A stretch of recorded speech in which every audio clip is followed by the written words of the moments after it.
Yeah, that's probably a good idea. Hey, Hey, we're live on YouTube. They can see our faces. It's pretty cool, right? Yeah. How the magic of technology works. Unbelievable. It always works. Man, Now it does. yeah, I didn't like that you said that. Well, no, it I does feel like now. you just jinxed us. It does always work. That really upset me that you said that just now. I've tried really hard to make it all work. Funny enough, I loaded OBS and it was like, we don't have image files for Yarder, Viber, and Driver, which are images that we use for Fun Friday. I'm like, well, where'd they go? Yeah. So now I got to find those. Oh, but I didn't know that. you didn't That's know that we unfortunate. use those images on Fun Friday? I don't know what It's those- almost like you don't, I don't know what those words mean, really. watch Fun Friday. Yeah. I should.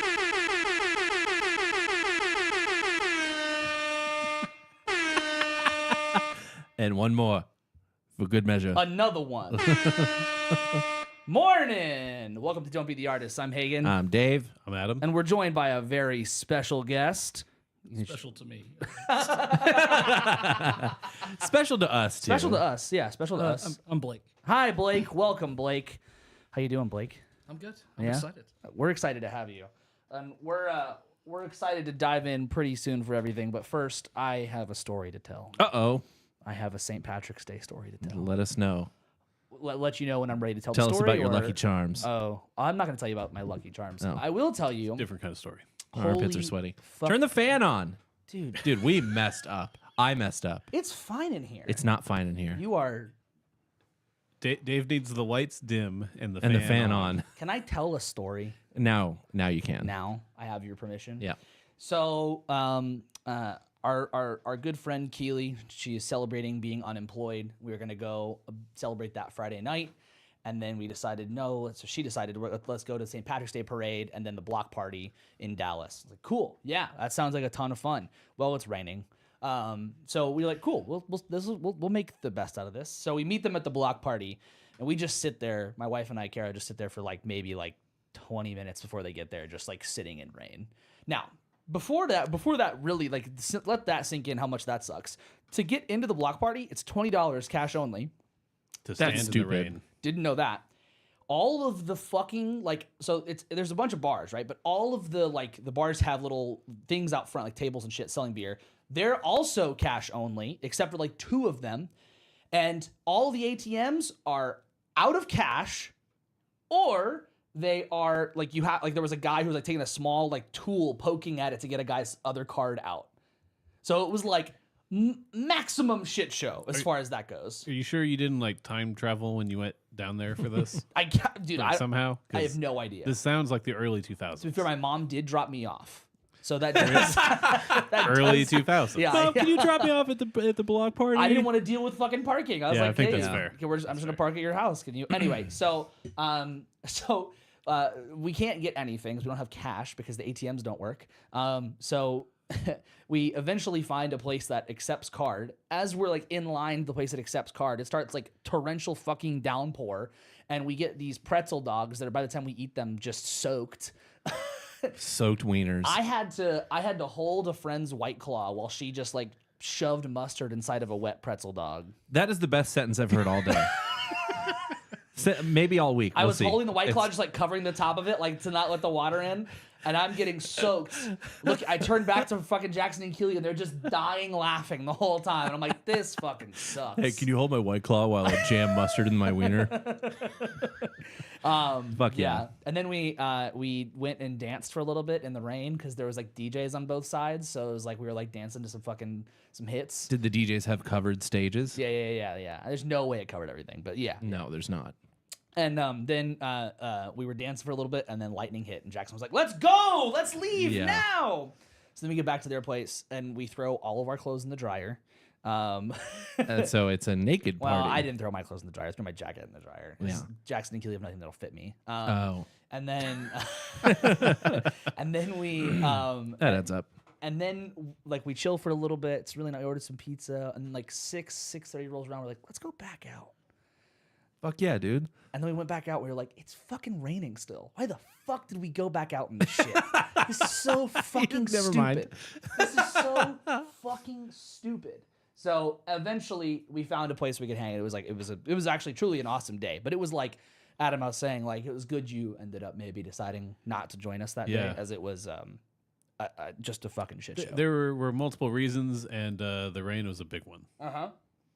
As soon as my wife was like, "Oh, I don't want to go have stuff to do," I was like, "Yeah, it's pouring fucking rain, so I'm good." Should have been the main one. Yeah. Fucking So I was like, also, we're not gonna be able to park anywhere near there. We're going to have to walk really far in the rain.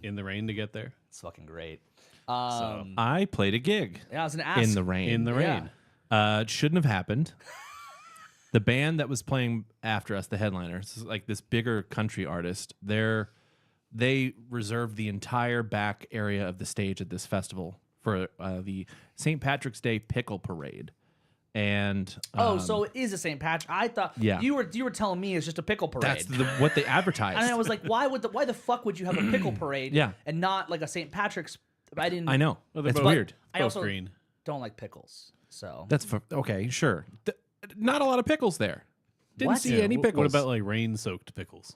I'm sure there were lots of people in pickle costumes. pickles are already kind of moist. Are pickles moist? Rainwater? I don't know, man. Are I just keep pickles that moist? see that pickle in like a I mean, they're pickle in like water, a fucking like so 7-Eleven, and They're, those they're are like you know- waterlogged. Yeah. So anyway, the headliners set up. The headliners set up before us. They had sound check from 11 to 1, And that made and we were sense. supposed to play from 1:30 to 3. It starts raining like crazy. I was like, I'm not taking any of my gear out of my car at all because the stage is getting soaked. It was covered, but it was getting soaked. It comes time for they're done sound check. The guy that hired us was like, and the sound guy, they're like, "Hey, do you guys want to try to set up?" And we are like, "We can't. Like, Yeah. there's nowhere for us to stand because the stage is soaked. We're gonna ruin our gear." I was like, "I'm not putting my amp on that stage. I'll take my bass up." And the sound guy was like, "That's okay. You can plug in direct." And I was like, "Okay." So our drummer had a snare drum and a ride. I had my bass direct in, no tuner. I didn't even tune my bass. I was like, "It's a bass. It's going to be in tune." We had an acoustic guitar. Our singer had an acoustic guitar, and he had his DI pedal, and he had an umbrella parked in front of it. Okay. And the guitar player played electric guitar and had an umbrella in front of his pedal board. Okay. And we played our set. And it was the weirdest thing ever. Yeah. Because I was like, "Oh, I am literally the kick drum." And it was kind of fun because people were just having fun in the audience. They were like excited that we were going to do it anyway. So they were dancing and getting soaked and just like having a good time. There was something about like the St. Patrick's Day with all the people that was like, man, they're just like people are willing to like sit in the shit for this. You know, I don't know what it is, but you know, it's really perfect that you hear on this episode, Blake, is the return of Podcast Moth has come. There is a Okay. Podcast Moth in the room. I've spotted. So. Yeah. I've tried to kill it. Every time. It doesn't. I It comes can't get back. it. It comes back. Whether or not you kill it or not. I've never touched it. It'll return. Yeah. Really? Yeah. And then I stopped. I was like, all right, it's Podcast It's Moth. Podcast Moth. It's just a part of the experience. Forget when the last time it was here. I- The first episode after Jackson left. I think It was the his spirit fault. of Jackson. Yeah. That's so funny. Yeah. Well, no more St. Patrick's Day because it's time. It's time for us to do perhaps the biggest of dives we've done, or not, in a long time. I'd say the biggest simply because of the material. But this is why Blake is here today, because we are doing a Wilco deep dive, mostly with the assistance of Blake here, who is a Wilco expert. We'll call it that. Okay, well that's my first thing. I want to go into. We usually start these with like, what's your background with said artist? So what's your background with Wilco? Like, when did you start listening to them? Was it everything? Give us the whole spiel. It's pretty easy to pinpoint. Okay. Buddy of mine says, "I got 2 tickets to a Wilco show. What are you doing?" Okay. And you were like, who's Wilco? Heard Wilco, Yankee Hotel Foxtrot, whatever. Sure. I'm a white guy in my 30s. It's in the atmosphere. Okay. So we go. It's the Ode to Joy tour 2019. Okay. It's incredible. Best thing I've seen probably Wow. still to date. So 2019 was like your entry point. That's the intro, and it's pretty much all I've listened to since. Wow. That's so crazy. So 13 to 16 albums, depending on the account. Yeah. Wow. Plus, they record all their live sets. and Everything, yeah. Release them. Yeah. So How long have they been doing that? Do you know? since 2004. That's a long time. So Are you fixing the gate? Yeah. Yeah. Thanks for doing that, man. Here. outing me. I'm Yeah. working on something. Just keep talking. Just do the podcast thing and keep can't do talking it. while I produce. We rely on you to do the talking a lot. god, man! Just give me a fucking second. So So sorry, they do live albums like in general, or It's just called, they it's called release? road cases. Okay, so they release every like live Find show. them online. Okay, They'll do 10 shows a tour. they were early on, like kind of like the streaming stuff too, right? Absolutely. That's so cool. I didn't know that. Everyone credits Radiohead mostly. Predated Radiohead by, I think, 5 or 6 years. That's yeah, so must crazy. have. Yeah. yeah. And the live show thing sounds like it predates Fish too, who does a similar kind of thing of taking their recording out of the board and uploading it after their shows. So Yeah, but that sucks. it does suck, but that is a cool idea if you're into the band. Yeah, of course. Sorry. Sorry. I'm not into it. Dawes does But- it too. Yeah. It's a cool idea, and a lot of bands have started doing that, so it's Yeah. like neat. But it sounds like they didn't create that, and Wilco maybe started that. Do they Hard to say. change up their live shows all the time? Constantly. Like even the sorry, So- I know ton they're of changing up the. improvisation.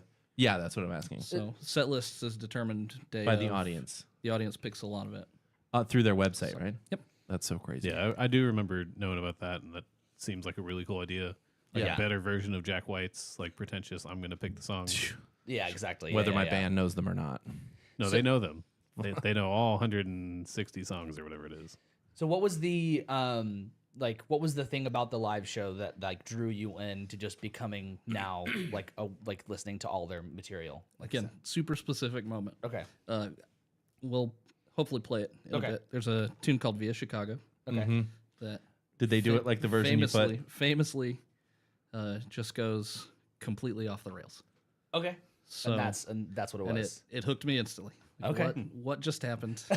Can we? Yeah, let's pull that up. That was in my playlist. You want to do that right now? Yeah, let's do that. Okay, But just to talk about it, while you're pulling it up, it goes off the rails. But Jeff Tweedy, and I'm assuming he's playing acoustic. Yep, Jeff He Tweedy. stays the course. John Sturrett, the bass player. Yeah. Singing harmonies. They stay the course. They're just And on it's it. unbelievable. But the drummer. So there's 6 people in the band, Yeah. right? Can you name all 6? Yeah. So I know Jeff Tweedy, Niels Klein. Yeah, Nels Klein. We got John Sturrett's been the bass player the entire time. The only other The only other constant consistent member. original member. Wow. We got Glenn Cochee on drums, Michael Jorgensen on keyboards, and Pat Sansone plays everything. If there's a weird sound that's not Nels Klein, it's probably Pat. Wow. The when I first read his name, I read it as Sans One. All right. Yeah. I thought, is it Pat Sansone or Pat Sansoni, not Pat Sansone? Pat Sansoni. Yeah, you know. can't It's say a that. band of confusing last names. Yeah. Yeah, same name with Glenn. I was like, is it Glenn Kochie or Glenn Koch? Cochee. Kochie, yeah. Kalachi. Are we in Coach or Kochie? Sturrett. Jeez. Okay, Via Chicago. Is there a specific point or just like, Let's listen through the first breakdown if we can. yeah. Hold on. Yes, we can. Give me a sec. I have to change this every time. Oh no. They've had many lineup changes. I didn't know if you wanted to talk about that. I have lots of notes. Okay. We'll get there. Yeah.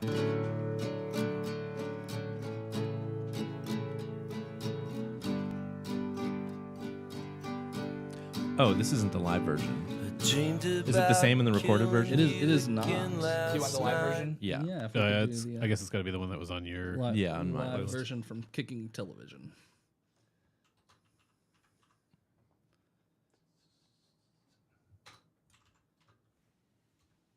There it is. I was like, man, this sounds way different in headphones.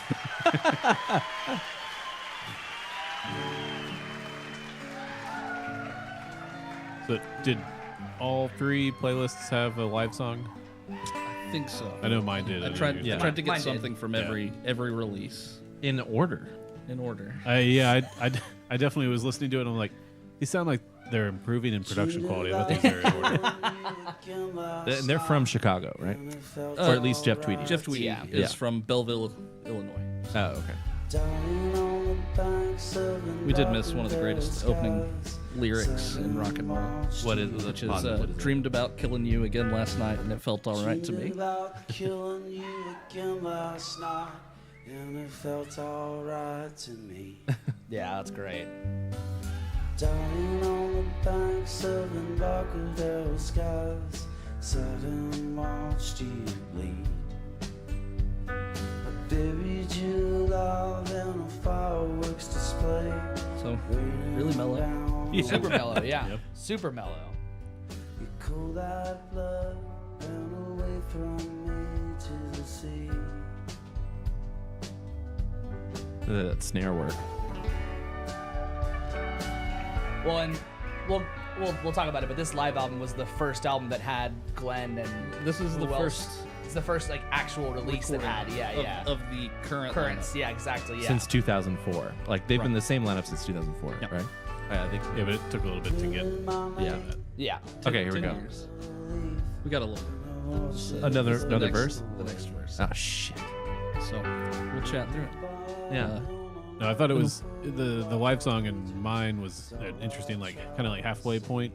I think- think you got Spider's Kid Smoke, which is Might be. I don't remember the name. I'm bad at names. I'm bad at names. very krautrock noise. Yeah, Jam. it was immediately I was like listening. I'm like, this is great. I was like, I don't usually tend to like live recordings of stuff that I'm not really familiar with, but it just worked. Yeah. So I don't know if there's something like about that with their recordings that are the live albums that are like that, but I think they're just loose. yeah. They just let things happen. So we get this instrumental break, and then we have the moment. We have liftoff. I know I'll make it back one of these days and turn on your TV. Yeah. To watch a man with a face like mine being chased down a busy street. When he gets That's caught, great. At that point, I said, "What just happened? It changed my life." That's great. I think that's one of those things where, like, you know, we were making jokes beforehand, and I'm sure we'll make plenty of jokes during, but like, you know, it's very white guy to like Wilco, and a lot of white guys I know who like Wilco, I think would hate that, but like but in the context of Wilco, I think they love it for some reason. I don't know what it Because is. Wilco's doing it. I guess so. Yeah. I guess so. So let's take a couple steps backwards. We should say that Blake gave each one of us a Wilco playlist to listen to. Because Which I think we'll link yeah. for people to check out. Yes. But this was because there are how many things to listen to, like you said, 13 or 16? Between 13 and 16 Yeah. albums, if you count some weird ones in there. Yeah. So that's too much. We're not going to listen to that. I'm No. sorry. It's not going to happen. We have jobs and lives. It's just like it would take so long. I'm not gonna remember all that shit, and I gotta talk about it. So yeah. So Blake made each one of us a playlist. What was your thought process behind each playlist? What was the thing that was like? So I asked you directly. Yeah. I had some ideas. Like, okay, do you want cool drum stuff or do you want bangers? As much as Wilco has. Yeah. Bangers. So that's your list. What are the Wilco bangers? Love it. Dave got cool, interesting bass parts. Mm-hmm. Adam got weird stuff because I don't really know any of it. That's a perfect fit, though. That's a perfect fit. He is like the wild card. There were I never thought I'd hear that about Adam. Yeah. there were lots of songs on here where I'm like, oh, this is great. This is my kind of shit. Like, this is perfect. Yeah.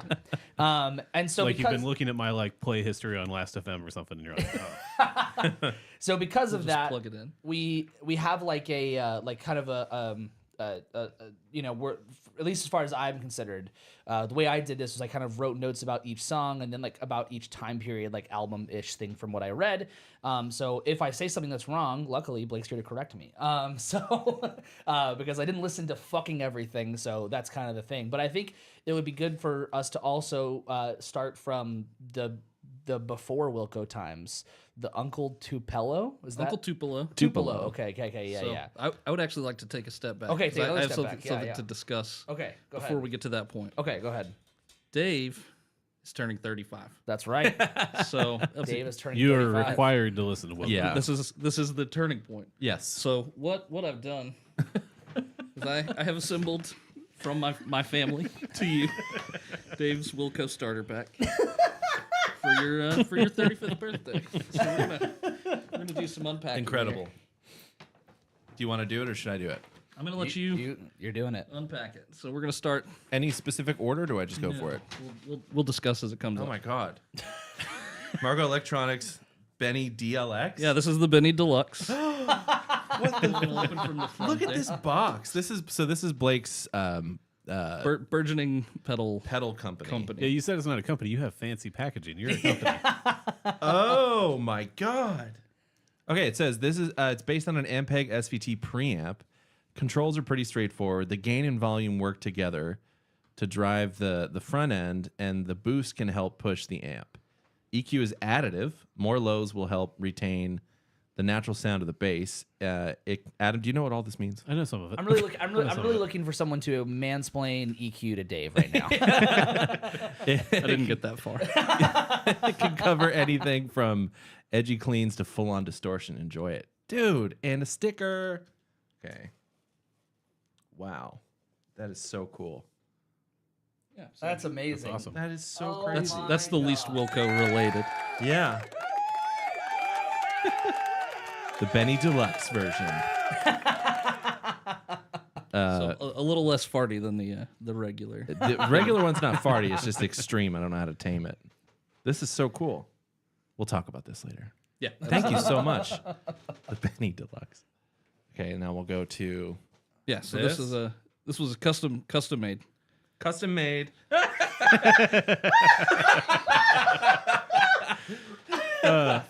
Dude, I have to wear this if I go to a Wilco show. Make sure Absolutely. the camera can see For, that. Really give that one. That's For so audio good. listeners, it's a Wilco shirt that's custom made and has a giant flag of Canada. That is for, amazing. For all their Texas states, Wilco has a shirt that says Wilco with the Texas flag in the middle. Yeah. So So I'll wear this one. That's amazing. no That's one else so will have good. that. Oh my fucking god. You're gonna wear that to a Wilco show, and people are gonna be like, "Where can I get Where's that? Yeah. Where is this one?" This is so cool. Listen to Don't Feed the Artist, We'll- jackass. We'll scrub this so I don't get sued. Jeff Tweedy's not watching this. And what do we got here? Oh, how to write one song. Yeah, I was going to talk about this. Absolutely. Yeah. Essential for the That is for your so journey cool. moving forward. That's amazing. Oh, there's more. You didn't have to learn There's how to more. read, There's though. more. There should be. Yeah. I think there's stickers in the book. I don't learn how to read until 36. Yeah, This is where you he's start. on Are track. you a Pokemon? Is that how you evolve? At Yeah. like level 36, you're like, oh, I Yeah. can read now. Dinosaur. Davesaur. should That's And then amazing. At 48, he learned something This is else. so cool. 48. That's How like to- that's pretty good to like Pokemon leveling of yeah, evolution. it's pretty close to that. Yeah. Let's go so we can get back. His memoir. I was His reading about this first too, that book? it's pretty, he's pretty candid in it. Absolutely. He seems like he's candid in a lot of shit he says. Like in a lot of interviews, I was like, oh my god, He doesn't really pull any punches. that's great. I feel like that's having amazing. not listened to their music a lot beforehand, but it seems like that's a lot of why people like him and Yeah. his music. Is he's very much like I will talk about it, and it's not perfect, and that's how it is. Yeah. Oh, these are great. I love that sticker. That's great. Yeah. Yeah. Thanks, Blake. Fuck yeah. What the heck? Blake comes on the show and brings Dave birthday presents. That's Happy amazing. birthday, Dave. Holy a couple cow. days early. It's but my birthday Yeah. episode. birthday episode. Amazing. Yeah, that's also the reason we're doing this is because Dave's turning 35 and we have to, I'm 35. It's time I listen to Wilco. Yeah, it's time. Yeah. you're maybe a couple years late, actually. Well, I don't know. We were told 35. We were told 35 Okay. is the time and to shine. I can't keep getting these changes. People keep telling me at 30 my back's gonna hurt, then 33, then 36. Fuck off. My back already hurts. I'm putting It's it been on now. hurting. So your back started hurting at like 25. My back and knees have been fucked since I was in high school. I was walking onto a basketball court with wrap like a fucking mummy. Like I'm good. Like everything's already hurting. I don't need this 30 shit. But Wilco, on the other hand, So you can start whenever. 35's when you go, oh, I get it. yeah, okay, right, yeah, Yeah. When it yeah. clicks. Yeah. That's a good looking shirt. Look at that. That's a good looking shirt right there. You know, a couple of years ago, I wouldn't have been able to wear this on the show. That's true. That's true. Yeah. yeah. Oh, So yeah, You yeah. came out as Canadian. That feels insensitive, but Yeah, that it- feels like something we shouldn't say, but it is funny. You can give me a cancel buck, but I think it's fine. We haven't Get done the- those in a while. Get the cancel but- buck out, and you can give me one. That's whatever. yeah. Okay. Fine. Okay. So So Uncle Tupelo. Uncle Tupelo. So this is the start of what I like to call Jeff wants to fight someone named Jay. Yeah, well, right. Okay, so but it is interesting to note that they were around from 87 to 94. And successful. Yeah, like doing really really well. But everything I read was like, wow, this is just drama after drama after drama after drama. So two men who refuse to communicate with each other is the name of the story. I love that. We've got Jay Farrar famously wouldn't tell Jeff anything Yeah. in the book there. That's where most of that research comes from. Okay. Gotcha. So Jeff would write a song and Jay would say, "That's a song," But he would. and then move on.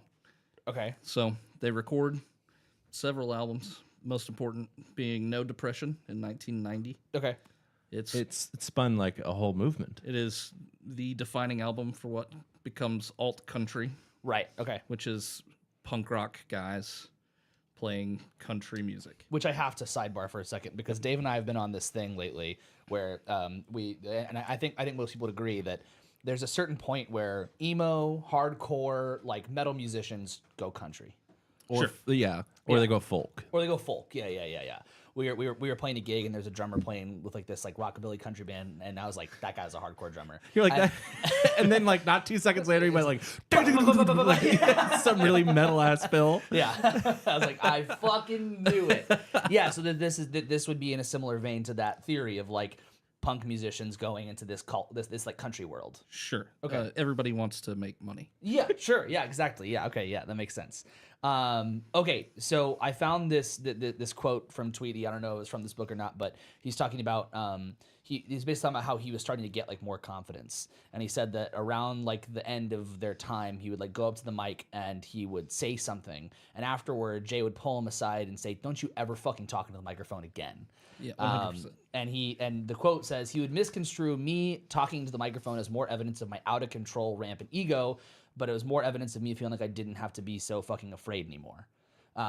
So it's like like this seems like the end of that band was like Jeff Tweedy being like I'm like more of a person. I'm more confident in myself. Sure. And then Jay being like, fuck you. Absolutely. And like there was something about how when the band broke up, Jay wanted to like he told like the manager or something that he quit. Right. And then like the manager told Jeff, and Jeff was like, "Why didn't he tell me?" Right. And no, it's like no communication. high school drama. Yep. Like They met in high school. Met in right? high school. right. And then it sounds like he never got past that. It's wild. In the book, he talks about we met in high school. We both loved the Replacements. We would write songs together, and Jay would never give me any feedback. That's so frustrating. And that continued for years. I don't know how you stay like that. Not that I demand like compliments or anything like that, but over enough time, like when we finish a gig, every now and again, I'm just going to tell you sound great. Yeah. Just because it's nice to hear that from the people you play with a lot. Yeah. I mean, but it's also like if you're writing material with someone, you're gonna want to be like you're gonna want someone to say like, "Hey, I like that. That was good." Or like when you go like, "Hey, Dave, there's too many notes." Yeah, exactly. Right. Yeah. Yeah, okay. Yeah, exactly. Yeah. Or Hagen do the batu gatu guy. Hey, can we get snare on all 4 beats, please? I have a new idea. But then they break up, and is it everyone except for Jay, or almost everyone except for Jay that goes with him? At that point, it's everybody but Jay. Okay, that Who- go yeah. that go to form Wilco. Which kind of shows you something. It's pretty telling. Sure. Yeah. Right. Yeah. So at this point, you get No Depression in 1990, which spawns a periodical called No Depression that becomes the text for alt country for the next 15 years. Okay. They are doing write-ups on Ryan Adams and the Cardinals, the Sunvolt stuff. Okay. That Jay Farrar That Jay does start- post yeah. Wilco. Yep. So, and really sets forth, here's this new genre of country music for people who don't like country music. Right. Okay. Alt country. Alt country. Yeah. Okay. That's great. Okay. So if I'm moving too fast, stop me. No, But you're good. but next would be like that I have is the formation of Wilco shortly after, like a few months after, months. right? Box Full of Letters, or sorry, AM. That's my song, Box Full of Letters. AM comes out in '95. So like it's like such a small turnaround. Like they're like, let's go, let's get it done. Jeff's writing songs. Yeah. I'm going to assume, based on the way these songs sounds and the way Uncle Tupelo sounds, he probably had these ready to go Yeah. out of the box. These were Uncle Tupelo's songs that didn't get recorded. Yeah. Which is kind of interesting because at least my song I think is great. I thought Box Full Letter was awesome. I thought it was a great song. Great tune. But here's my thing about this, and this will go, I think, for at least for the a few of my songs here. But you mentioned, Adam, the production getting better as we listen to these playlists. But I think that there's something about the production on these that I'm just like not getting 90s production vibes. Like it doesn't feel so 90s in my face. And on the outset, it feels like Wilco. Yeah. And I think that, it takes them out of that time frame. You have written down, this is in 95 that it was released. So it's probably recorded in 94, 93. Late 94. This comes out in March. Yeah. Yeah. Of 95. Yeah. So, and something to note, production-wise, Wilco is involved from the get-go. Right. In Yeah, doing so- their own production. Yeah. Yeah. There was no weirdly high tuned snare drums or No. like really bad overdrive. There's nothing of like the time. Or if you listen to like 90s country, it didn't feel like it was too 90s country. Right. It didn't feel like it feels like very much its own thing, but it's not like it's not of the time. It's just Yeah. Well- Wilco. When I say like it sounds like it got better. It sounds like they got to do what they wanted to do. Yeah. The whole time. Yeah. No, and I agree the production got better. Yeah, yeah. It's just more of like It's not that it like was modernized or anything. Yeah. It's not like they're doing like something that sounds like it will not age well. yeah. It's just interesting to listen to, especially something that I think we're all familiar with, which is the sound of the 90s. Yeah. Yeah. And listen to a song from the 90s and go, that don't sound like the song from the 90s. Yeah. Like you tell me that, I'm like, oh, okay, yeah, that makes sense. But it's not like that just right in your face 90s sound. So I thought that was interesting. Yeah, I mean, at no point would I have thought that because the song you put on my playlist is "Pick Up the Change." At no point would have thought that this was from the '90s. I also didn't realize until like yesterday that you put them in kind of chronological order. Yeah, I mean, each it playlist. should be. So I was just like, oh yeah, this sounds great. Yeah. So for at least for my song, I had like this vibe, and I think this is pretty much throughout a lot of like the first few songs, is that like these songs feel like they feel like they feel like they're inspired by like the 60s and 70s, but Sure. but like they feel older in a way, right? Like the songwriting feels like, oh yeah, this is from somewhere else, and yet feels like this tight new approach to that idea. I think something I kept writing in my notes was like, it's impressive that a band can feel nostalgic while barely being I know they've been a band for a while, but like Sure. instantaneous grab of like, I know this, but I don't, Yeah. that kind of idea. I don't know how you guys felt with your songs, but it was like it was great. so much of that, Yeah, throughout most of them for me. Yeah. The entire time for that early stuff, I was just like, yeah, this is what this is Wilco. This is Yeah. what Wilco sounds like. Yeah. Should we play a little bit of one of them just so the listeners can? Sure. Blake, which one do you think we should play? So it'll be interesting because we're going to talk about what we're listening to later. Yeah. And there's a new Kurt Weill record Okay. that has a cover of the song Passenger Side. Okay. So I think we could play Passenger Side. Okay. By all accounts, AM did not do well. No. Not a successful record. Yeah. The first Sunvolt record, Trace, outsold it, I think, 2-1. And it like fucked with them too. Yeah, pretty. Yeah. Yeah. It was a pretty big split. Their fan base split. Crazy. Just Yeah, I was reading about like on the initial thing, I was like, oh, so it didn't do that well, and then like continue reading, I'm like, oh, this was like a big deal because Sunvolt like crushed in comparison. Are Sunvolt still around? still going. Yeah. I mean, not as relevant No. at all. So Okay, There's not much change in the Sunvolt Yeah, sound. yeah. Here's Passenger Side.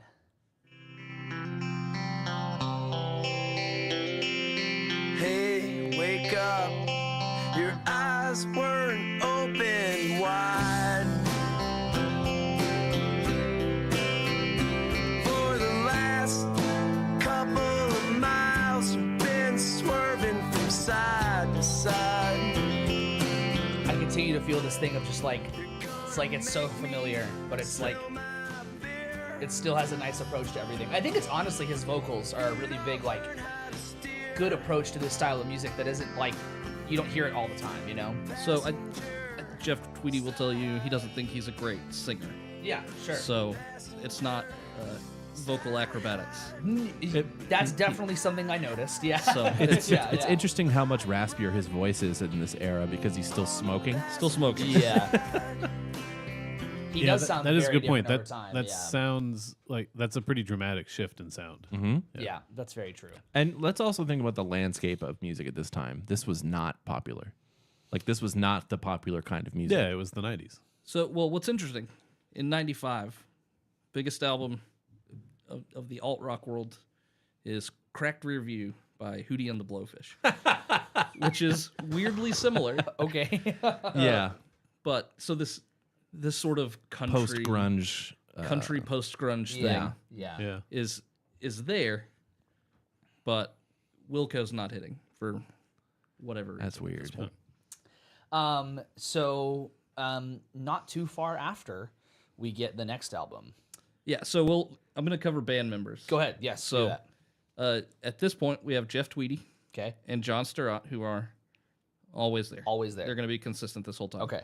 We have Max Johnson, who's a multi-instrumentalist. Anything that sounds bluegrass is Max Johnson. Okay. And then Ken Coomer is playing drums. That's an unfortunate name. Not great. So we get Brian Henneman from Rocket from the... I can never remember if it's Rocket from the Tomb or Rocket from the Crypt. Okay. But it's pretty big Rocket from the Tomb Crypt. Yeah. rockabilly band. Plays Yeah. guitars Yeah. on this Okay. record, but not a member of the band. And then a guy named Lloyd Maines plays pedal steel. So is Lloyd it- Maines. I've heard the name. He's all over Yeah, country music from the 80s and 90s. that's crazy. So is it a requirement to have a ridiculous name? Because it seems like they all do, even from the beginning. So it's middle of the road white guy name. John, Jeff, Max, Ken, Yeah. Lloyd, Brian. yeah. Then a yeah. weird like And then Midwest last your name. last name has to be Yeah. Ian in the chat has confirmed that it's Rocket from the Crypt. Rocket from the Crypt. Thank okay. you, Ian. Our fact checker. Yeah. And spoiler. Spoiler. Yeah. So this Sorry, Ian. AM also features the only song not sung by Jeff Tweedy on there. It's a tune called "It's Just That Simple" by bass player John Sturratt. Okay. And So- and why does he not sing again? He sings harmony Oh, but yeah, the but- whole time, So is but I just don't know if he didn't write anything. He Okay, he okay. doesn't talk about. I've it got this much. book he could use. wouldn't it wouldn't it be really funny if like it wouldn't be funny, but like if like he was writing songs and then Jeff was like doing the Jay Farrar thing to his bass player for this many years. So Wilco is a band of many branches. Yeah. So John Sturratt has a band called the Autumn Defense Okay. with Pat Sansone, where he's the lead vocalist. Gotcha. Okay. So anything Okay. he's writing is Is non- over there. Yeah. song. Yeah. So he got his so he has his outlet. Okay. He's doing his thing. Gotcha. Okay, so I believe it's not much after that we get the next album, Being There, right? That's the next Right. one. Okay. So, being there's the big one for Wilco. Okay, yeah. So It has much better sales and reception like right off the bat, and it seems like it's because of that similarity to Uncle Tupelo, right? That's like it's the similarity of that, but plus like adding new So- elements, right? this is the start of the experiments. Okay. Yeah. We bring in Jay Bennett, who's a mainstay for the next 3 albums. Okay. He's plays 19 instruments. He is It's the impressive that, engineer that for. he could even like count. That's like But at a certain he point. capped it at 19. At a certain point, you got to be like, I don't know. I play a lot of instruments. he's Why? multi- I multi-instrumentalist, play 1, yeah. 2, 3, 4, 5. Like, Yeah. Famously, if you watch the documentary that we'll discuss, that's the kind of guy Jay Bennett was. okay, cool. This is part 2 of Jeff wants to fight someone named Jay. cool. Yeah. Wow. Is the Jay Bennett era. Maybe there's something else to unpack there. We can get into that as deep as you want. Sure. So, Being There releases, it's way bigger, but Jeff Tweedy says this is a double album. Right. The label says no. Right. It's like 19 songs, right? 19 songs, cut down from 30. Yeah. And Okay. Tweedy That's goes. a nightmare. Tweedy argues with the label and says, "We won't take any royalties. Okay. Release it as a double album. Right. We'll take our cut to pay for Yeah. it." And Yeah. also charge the consumer the It's price of gonna a be regular One record. album. Yeah, As yeah, a yeah, single yeah. album price, Yeah. we'll just eat it. They lose something to the tune of $600,000. in royalties for this album. Jesus Christ. But it's the biggest thing they've done to this point. It really solidifies them, goes gold. Right. First album to do that. Right.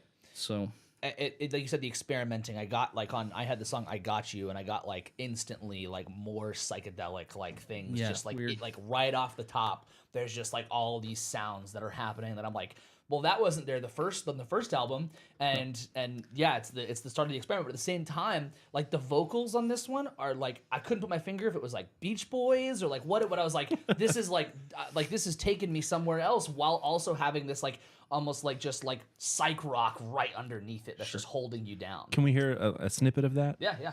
Because mine was straightforward. I got Monday, the song Monday, and it was a pretty straightforward kind of Monday's just rocker. Just a rocker. Yeah. And I was like, wow, already from the first album to this is like they're getting more into the rock side of things.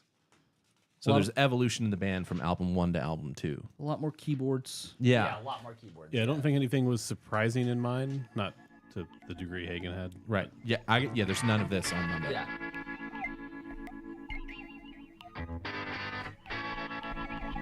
A little weird sound. So weird. From Jay Bennett. Great tremolo that you can hear in the amp there. And then it's like great guitar.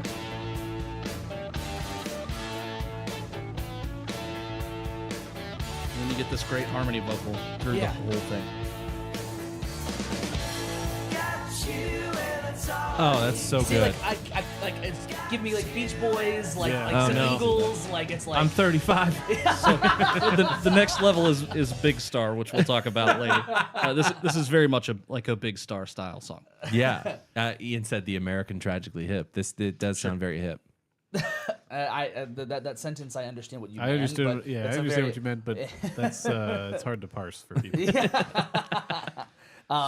So on this we get Jeff and John, guitar, vocals, bass. Still got Max Johnson there. Jay Bennett's playing guitar and keys. Ken Coomer's still playing drums. We get a couple of pedal steel players for a couple of tracks. A guy named Bob Egan, a guy named Greg Leese. Okay, So produced by Wilco, engineered by Jay Bennett. that's great. So that's going to be pretty consistent for The for a next couple of And albums. Yeah, mixed yeah. by Jay, too, as well. Mixed by Jay. Yeah, incredible. Yeah, and this is the same thing I felt before, where I was like, I just didn't get that '90s production right off the bat thing. I was like, this is just something else. But even if it is, it's like it's almost gone by this second album at all. Yeah, exactly. Yeah, Black Crows were kind of big at this point, right? Yeah, this would have been kind of the kickoff. Like for around that, there, for yeah. sure. So they're maybe a little similar, but even their records do sound a little dated. Like of the time. yeah. Yeah. Yeah, the 90s roots rock revival still sounded mostly 90s. Yeah. Is there anything off this album that you also wanted to listen to? So we'll get to it. There's a song Okay. called Misunderstood. Okay, Opens the album. I had the live version of that So on mine. the live version is important Okay. because Jeff Tweedy famously shouts the word nothing seemingly endlessly. Okay. Yes. Sometimes, okay, yeah. sometimes Okay, until yeah. like sounds like his voice is like he's gonna bleed. So I've seen Wilco 3 times, and it's been 24, 27, and 25 times. that he's just yelled the He's word. just, I want to thank you all for nothing. Are you counting? Nothing. Yeah, every time. The live track that I'm going to make Hagen play this Yeah. clip from is, I believe, 35. Holy shit! That's insane. So you should next time you go see them have one of those clickers that keeps count, and hold Sure. it up so that Tweety can see it. And does he ever do the song acoustic? I'm sure. Yeah, He that does a would be ton of intense. acoustic shows. He's got a couple of projects that we'll get into later. Yeah. A band with his kids and Tweety. Tweety. Yeah. There is a tragically hip song that the lead singer Gord Downey sang here now, screamed it, and as the band progressed through their career, he just started full on screaming it. And the last concert before he passed away, knowing like he knew he was going to pass away, he was screaming it, and it was like so heart wrenching. It was just like so hard to listen to. Okay, do you want to skip to where that happens in the song? Let's see. 'Cause it's, So I meant to take this note. I have a 1-year-old, so that note turned into just nothing while I chased her around our house all day. So, yeah, it's going to be like 2/3 of the way through. Okay, yeah. So I will say, because this was my song for the live album on the playlist, and I don't know how it was for you guys, but when I first started listening to this, I thought that it was a studio album that they were just putting live sounds in, because like Benny and the it Jets. felt so like perfectly interspersed. Nothing. It felt so natural. Sure. My first note that I wrote was like, is this a live album? And then I did like a modicum of research. I'm like, you fucking moron. Like, It says live on it. well, I just, on the playlist, it just says this. It just says Misunderstood yeah. Wilco. So I'm like, I can see how you got there. Yeah. That's kind of the thing that like doesn't necessarily like bug me about live albums, but like I don't care for is that it feels live constantly, and Yeah. it definitely disappears in here to like the beginning and the end. Yeah. Well, and the other thing too is that like, so when I listen to stuff for deep dives, I generally don't I don't have my phone open following each thing along. I'll try to like take notes at certain points, but in general, I'm just like kind of listening to what's happening. Right. So I put the playlist on the first time, and I'm just like letting it go, and I get to that, and I'm like, whoa, what's this? Yeah. Okay, let's give this a listen.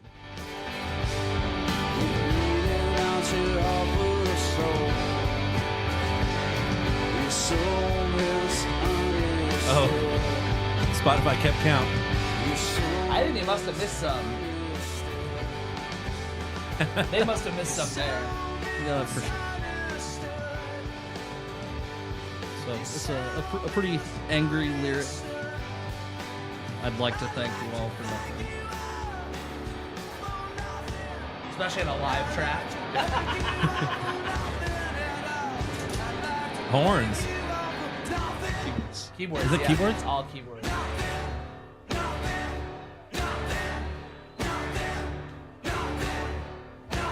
Dave's in the audience with his clicker. With the clicker. This is like what makes panic attacks. Sure. We'll get into some of that later, too. There were people listening to this record going, fucking CD player? Yeah, sure. Yeah. If it's the last track on a vinyl record, you're like, it's in a loop. Isn't it? Yeah. It's all in time. And he cues it, or do you think he tells them the number before they play it? Oh, he cues it, for sure.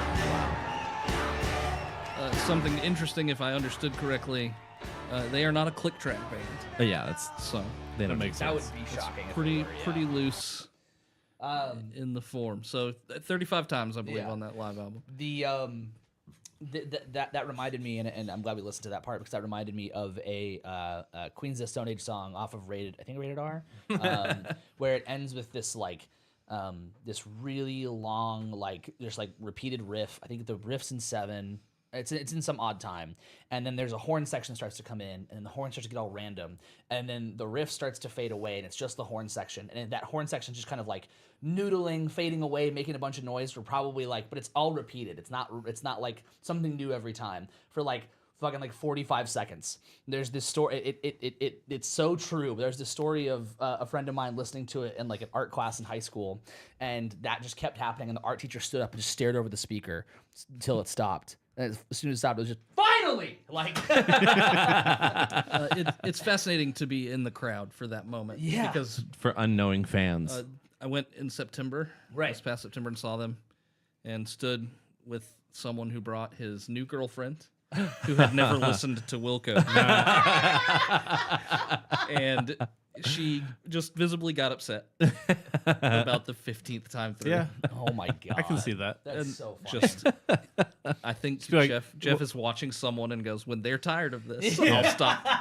I love that. I Okay. wonder what the most they've ever done was. Yeah, that's a good question. Like they opened the show with this song, and then for an hour and a half, just nothing. So, and Misunderstood opens Being There as an album. Wow. Yeah. So it's pretty abrasive, Yeah. and then everything kind of levels back out. It's so crazy. I like the name alt country, but there's also like aspects of this that like remind me of emo music sometimes. Sure. Yeah. Like especially when you like look at like what wave of emo was happening during the 90s. It's like, yeah, Yeah. okay, I could maybe see some connections here. Jeff Tweedy struggles with being a country band Yeah, because sure. at this point in their career, that's how they're being billed. Yeah. Right. And Yeah.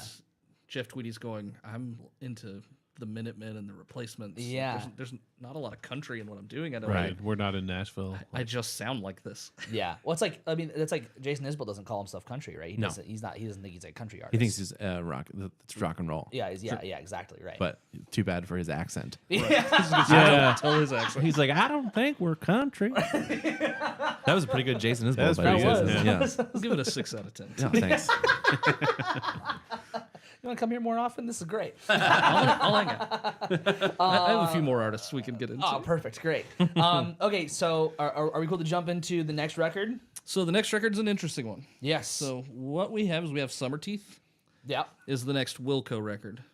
Okay. But they start demos, and the band gets a call from Nora Guthrie, who's the daughter of Woody Guthrie. Yeah. She says, I've got boxes of lyrics. Billy Bragg wants to record some of these songs. Wow. Do you guys want to help him do that? Yeah, because Billy Bragg was like, I'm worried that people are going to think that this is just a new batch of songs that I've written. Sure. So he wanted like a band to go with him to make it not feel so Something much like Woody Guthrie Different. stuff. Yeah. So Jay Bennett is a huge Billy Bragg fan. His previous band is called Titanic Love Affair, which is a Billy Bragg song.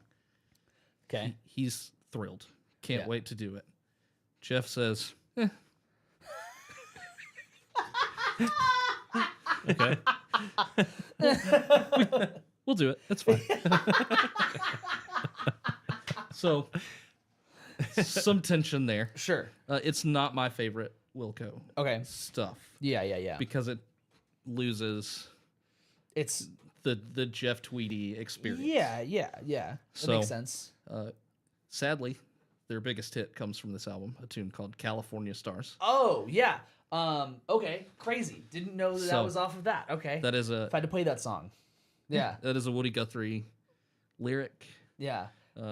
They pretty much have to play it when they play live. That song has like fucking like 5 or 6 verses, Sure. and it's like it's obnoxiously long, and it's like nothing ever happens. It's like those verses. That's it. That's a great song for a lively show. Yeah. It's like it's That's a. what the people go to the shows for. Yeah. When I learned that song, I was sitting there like, "Fuck, is that it?" Like, I don't know how long it is. It felt like maybe like 4 or 5 minutes, something like that. It's a long one for Yeah, sure. and I sat there like with like my iPad out ready to chart the whole thing, and I'm like, "Fuck, are we serious? That's all I had to write was this one groove for a first 4 bajillion bars. fucking times. This is so dumb." I don't even think there's a chorus. There's not. I'm pretty sure it's one of those songs like verse and then like instrumental and then verse. So yeah, it's And wild. if you're ever curious if your song's a big hit, there is absolutely a Bob Seger cover Of that song? Wow. of California Stars. Oh my God. Wild. Okay. So they record this. Jay's thrilled. Jeff is indifferent, Sure. to say the least. And then they wrap this up. They go back to Willie Nelson's studio in Austin to record Cool. Summer Teeth, Okay. which, by and large, the most adventurous thing Wilco's done at this point. Right. So Because they were hanging out with Willie Nelson. Yeah, that makes sense. that's maybe part of it. It's the first Wilco album with Pro Tools, Right. which So is a big Oh, note. okay. it was a Interesting. lot of it was like way more overdubbing this time, Sure. right? It was like a lot more like writing in the studio instead of like doing the live recording already having it done thing, right? Right. Some So, people would say too much overdubbing. well, people being John Sturrett, the bass Exactly. player, Yeah. has a pretty famous quote that he wanted to call the album "Jay Bought a Mellotron."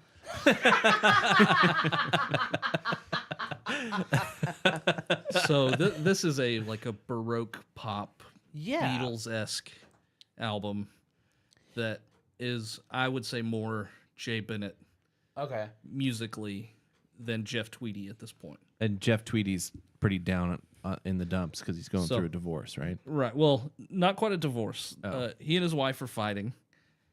He's strung out on opioids. Yeah. Is it Vicodin? Vicodin for migraines. Yeah. Then Jay Bennett is also just on drugs at this point, and they're In Willie Nelson's studio. in Willie Nelson's studio. Yeah. You're in a really good You situation. walk in there. and they're like, "What do you want?" Yeah. So a lot of the band isn't thrilled with their contributions. Okay. So, because Jeff and Jay are recording everything, Right. so they lay down rhythm tracks, bass and drums, and then say, "All right, we'll see you guys," and then come back to crazy things. Yeah, I felt that like my track was it like had like again this kind of like old timey vibe that I'd already felt, but then like all these extra like dark sounds on top of it that I was like, it's I still liked it, but it was interesting under like the pretense of like the album previous where it was like we're gonna get experimental, add some psychedelic elements and shit, and then this one's like, well, what if it was like while also here's a song. Because my song "My Darling" has like this like old timey piano that starts the whole thing, and I'm like, what a juxtaposition. Like I can't decide where I'm trying to go here, you know? Yeah, I think at the end of my tune, it just kind of fades out with like weird keyboard stuff, like Mellotron sounds and stuff like Lots that, and of, I'm just like, okay, that's a way to end it. So there are some hits via Chicago. Yeah. The album version is on this. In which they don't do the thing where they like break everything out. No, it's not. It's not as prevalent. It's there. The theory is, Jeff Tweedy said, "I want that section of the song live to sound like the L train going over your head in Chicago." Oh, okay. As the character who's running from the police in the song. Cool. Yeah. So it happens a few times where he would be running, trying to hide. That's cool. And then this chaos is happening That's very cool. overhead. So who's on this one? So Summerteeth is the same lineup Okay. with I don't have anybody new. There's a guy named Leroy Bach who comes in and plays piano. Jesus fucking Somehow the first normal last name. Is it Bach. normal? Is They got a guy named Bach to come play piano. Are you play the fucking piano. serious? But to be fair, his name's Leroy. Yeah. Hey, Leroy Bach, do you want to Yeah. come play some fucking piano? His parents I've got are some assholes. counterpoint for you. Like, what if your last name is Bach? It's like, what do we name our child? Leroy. It's like, are you fucking kidding me? And Jeff Tweedy is so strung out that he's like, we need a new keyboard. We got this player, guy man." Bach. Dude. And he's like, I know a guy named Bach. It's like, fuck, I thought he was dead. Let's get him. Oh man, that's crazy. Okay, so moving on to the next one. Yes, does that work? So I want to play a clip. Okay, There's a pretty famous lyric in the tune "She's a Jar." Okay. That was on mine, I believe. I believe that was yours. Yes. So I think I wrote this note. This will be at the 4-minute, and we'll do 15-second mark. Okay. Jeff Tweedy's lyrics on this album in particular kind of start with some of his songwriting theories in this book, what I like to call word salad. Well, and there's a Love specific name for it, isn't there? His technique. I don't remember. I have it here. Let's talk about it. It's fascinating. It is fascinating, and if I'm being completely transparent, it kind of ruined because I heard this about his writing before I ever really got into them. It's called a word ladder, right? Sure, word ladder. There we So go. it is you pick a word. So basically, it's like you come up with a label or a specific job. So like a dancer. Then you come up with 10 verbs to describe the job. Then 10 nouns you currently see in the space around you. Okay. And then you make a side-by-side list of those 10 things. And then you match them up in weird combinations. Yeah. And force them into a song. That's And cool. it's a good way for him. He said he hasn't used it a lot. Or maybe I misread. But it was a good way for him to like kind of just get words out when he wasn't feeling the most creative. And you don't like that? Well, I started listening to everything. Like with that context, you can. Sure. Yeah, like how does he think about some of the like she's a jar? Sure. Yeah. Like not a jar like off to the side. Yeah. Like Yeah. a jar of Yeah. jelly Sure. Yeah. or jam. What's the difference between jelly and jam? Not Let's listen to the saying that. song.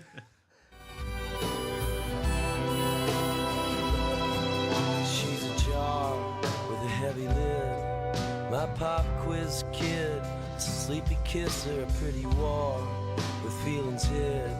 You know she begs me not to hit her. So Susan Tweedy, not a big fan of that lyric. I can't imagine why. So the line, she's a jar with a heavy lid, my pop quiz kid, a sleepy kisser, a pretty war with feelings hid. You know she begs me not to hit her. Jesus Christ. So He gets clean and he's like, I said what? well, she's famously asked him, just change it. Yeah. Yeah. And he says, I can't. I mean, that's You can. That's the song. You can. People have. That's well, I mean, with Coheed and Cambria, Yeah. Claudio doesn't change it. Yeah. Claudio sings very like horrible things about the mother of his children while she's side stage with their kid, like all the time. Yeah, that's fair. Yeah. On one hand, you can say life happens, and that's where I was at this point. So, Yeah. so I have to live with it because it's the art that I'm making. But in my head, I'm like, yeah, sure, I'll change it. Yeah. If Metallica can stop cussing, Exactly. then we can change lyrics. Yeah. Metallica, the Will Smith of the metal world. I would like to give Will Smith a little more credit. Okay, so next we have Yankee Hotel Foxtrot, which Right, is the one that I have heard the name of. Yeah. This is the buckle in section of the This is the album name everybody knows. Yeah. Yeah. Sure. Yeah, I just wrote on the first note I wrote, this album was drama. Yeah. In every sense. And this is 2002, so we had a it's just steady. I think that's one thing. Just real quick, everything seems like there's not long breaks really. So, and this is released in 2002. But they recorded it. Recorded it in late 2000. Yeah. Which is important in a few ways. Yeah. The first being, album slated to release initially September 11th, 2001. Right. Two problems there. I forget what happened that day. You know, Well, your shirt might explain why you forgot what happened that day. the album cover is the Marina Towers in Chicago. Yeah. 2 towers. Before. This is before. Oh. We thought Simpsons could see the future. Yeah. There's Or Tweedy. Spider-Man. It's Vicodin and Jeff Tweedy. Vicodin Tweedy also wrote a horrible a song and superhero. recorded called Ashes of American Flags. Oh. So Yikes. the band records this album. Everything at this point has been on Reprise Records. This famously, there's the documentary "I'm Trying to Break Your Heart." Yes. Sam Jones documentary, incredibly hard to watch. But it's a good watch. It's also hard to find online. That was what I was going to ask about. Is that the documentary is really hard to get a hold of, right? Yeah. Yeah. So lots of drugs from all sides. But this is when they switched labels, right? Eventually, Right. so they record the album for Reprise. Yeah. They turn it in, and they said, "We can't release this; it's garbage." There's nothing marketable on this. There's nothing we can use as a single. country. Yeah. Exactly. Yeah. So this is this album gets compared to Radiohead a ton. Okay. Yeah. I can see that. Yeah. So Yeah. my notes, Radiohead fan goes, yeah. Yeah. American Radiohead. Yeah. American Radiohead. So Jeff is popping Vicodin. He's running around Chicago. He meets a guy named Jim O'Rourke, who's playing in Sonic Youth at the time. He's listening to all this crazy experimental noise music and says, I got to start a band with this guy. So he says, hey, Jim, let's do something. Jim says, cool, I'll play bass. My buddy Glenn will play drums. Yes. So this is where we get Glenn Kochi. Damn. It's Jim O'Rourke's kind of right-hand man. God, he's so good. You know, He's such a good drummer. God, he does like fucking 3 things at once. It's so good. So Calm down, they're Hagen. so good. trying to record this album. Jeff and Jay are fighting all the time. Yeah. They're experimenting with, they've got the numbers stations, recordings of people speaking code for like military operations. Well, Jeff was reading books from that era, right? Yeah, he's like reading- memoirs or something like that. just reading any information he can about wind talkers and code speak and Yeah. As you do in your well, mid 30s. nothing. When you're Vicodin Tweety. He's trying. nothing says Vicodin. He's trying to get sober at this point too, isn't he?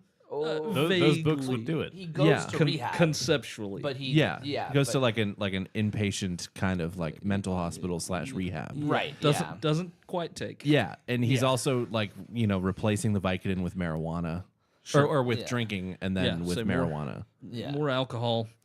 because that helps. Winner, chicken dinner. Yeah. So That's how you solve. No more migraines. Vicodin, but boy, am I hooked on alcohol. Boy, am I drunk. No migraines though. I mean, we can't tell anyway. Yeah, exactly. What's this headache from? There's a scene where he's talking about his headaches, and he gets them to film him throwing up in the toilet. So that's the famous fight. Yeah. There's a song called "Heavy Metal Drummer" Yeah. that has literally a 3-second sample Yeah. at the beginning of it. Jay Bennett's arguing with whether it's part of the track before or the track after. Jeff says about 100 times, "I'm listening to you. I just don't care. I'm gonna go throw up." Wait, can we hear that? We're gonna listen to the sample. Yeah, I would love Okay. to. Is it? Yeah. as you said, it's right It's at the top. start, yeah. Heavy Metal Drummer. There's just a drum loop sample.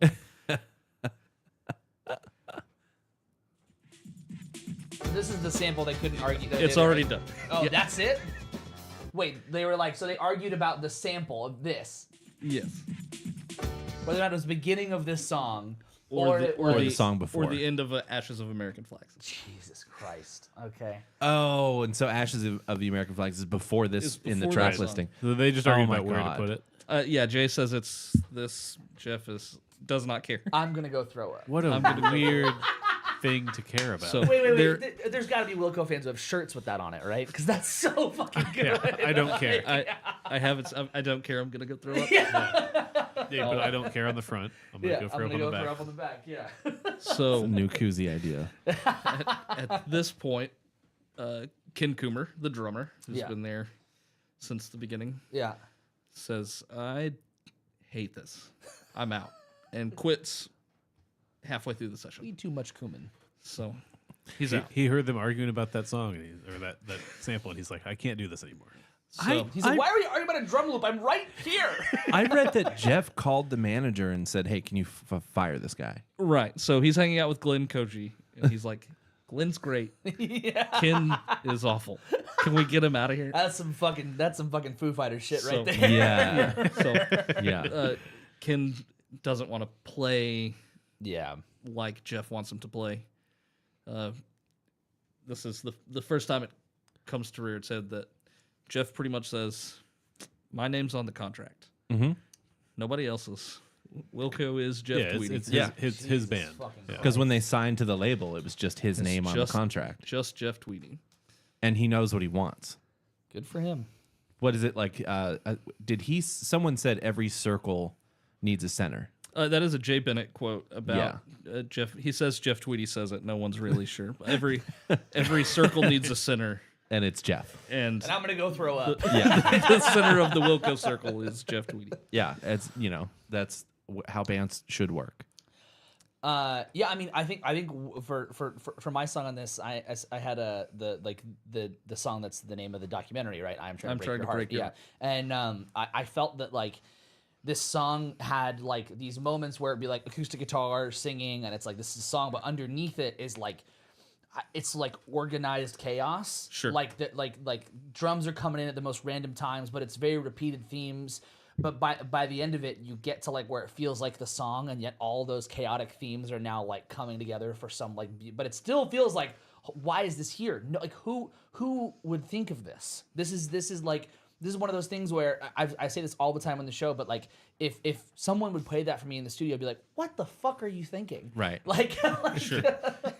The Wilco Loft too. Is this Yeah. where they first get the loft? This is the first appearance of the Yeah, Loft. and They're- it's a mess by the time they're done in the documentary. It's like there's percussion and everywhere. There's like mini pianos and so many pianos, like vibraphones, like everything all over the place. It's just a fucking mess. Wouldn't yours be though? If No. if you had a studio loft by the end of it. Well, by the end of it, You're a maybe. Yeah, that's what I'm saying. multi-instrumentalist. Yeah. Yeah. You played 19. I could play 19 instruments. Okay, is there a clip on this one that you want to check out? flip through my notebook here. What was that sound? It was my. Oh, I was cheersing cheersing my your mic. microphone. Yeah. Yeah, okay. Yeah. Told you to stop doing Anybody that. want a water? While I'm over here. No, I think we're good. I'm good. Blake, do you want a water? I am fine. I'm a lightweight in that world. So I've got the first 18 seconds of "I Am the Man Who Loves You." Okay. Something Jeff Tweedy is trying to do at this point. He's having panic attacks, maybe caused by the Vicodin. We're not sure. Oh, you said you're a lightweight in the beer world, but you are a heavyweight when it comes to making spicy chili. Yeah. So much, and just chili in general. What? Because What a transition. just to say, you made Hagen the spiciest chili you could.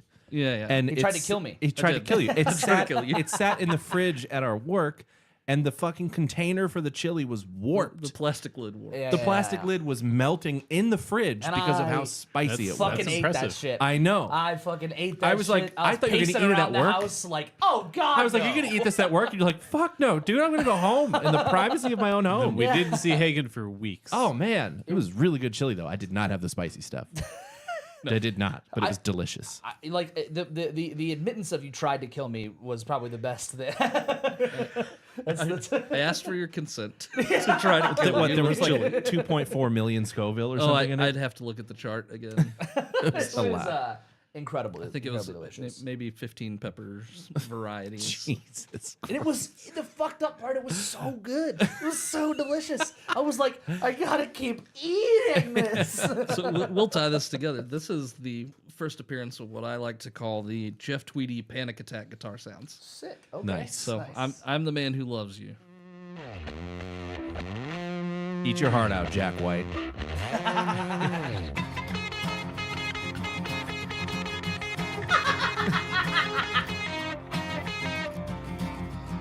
For anyone wondering how to get fired from a band, Well, you know. All I can see is black. Yeah. wait, right, can we right. run that back? I Yeah, gotta hear yeah, it again. Yeah. Just to give you that whole 20 seconds again. It's like set the tempo and then fuck them up. So if Jackson starts doing this, you're just gonna walk out of the room, right? Yeah, exactly.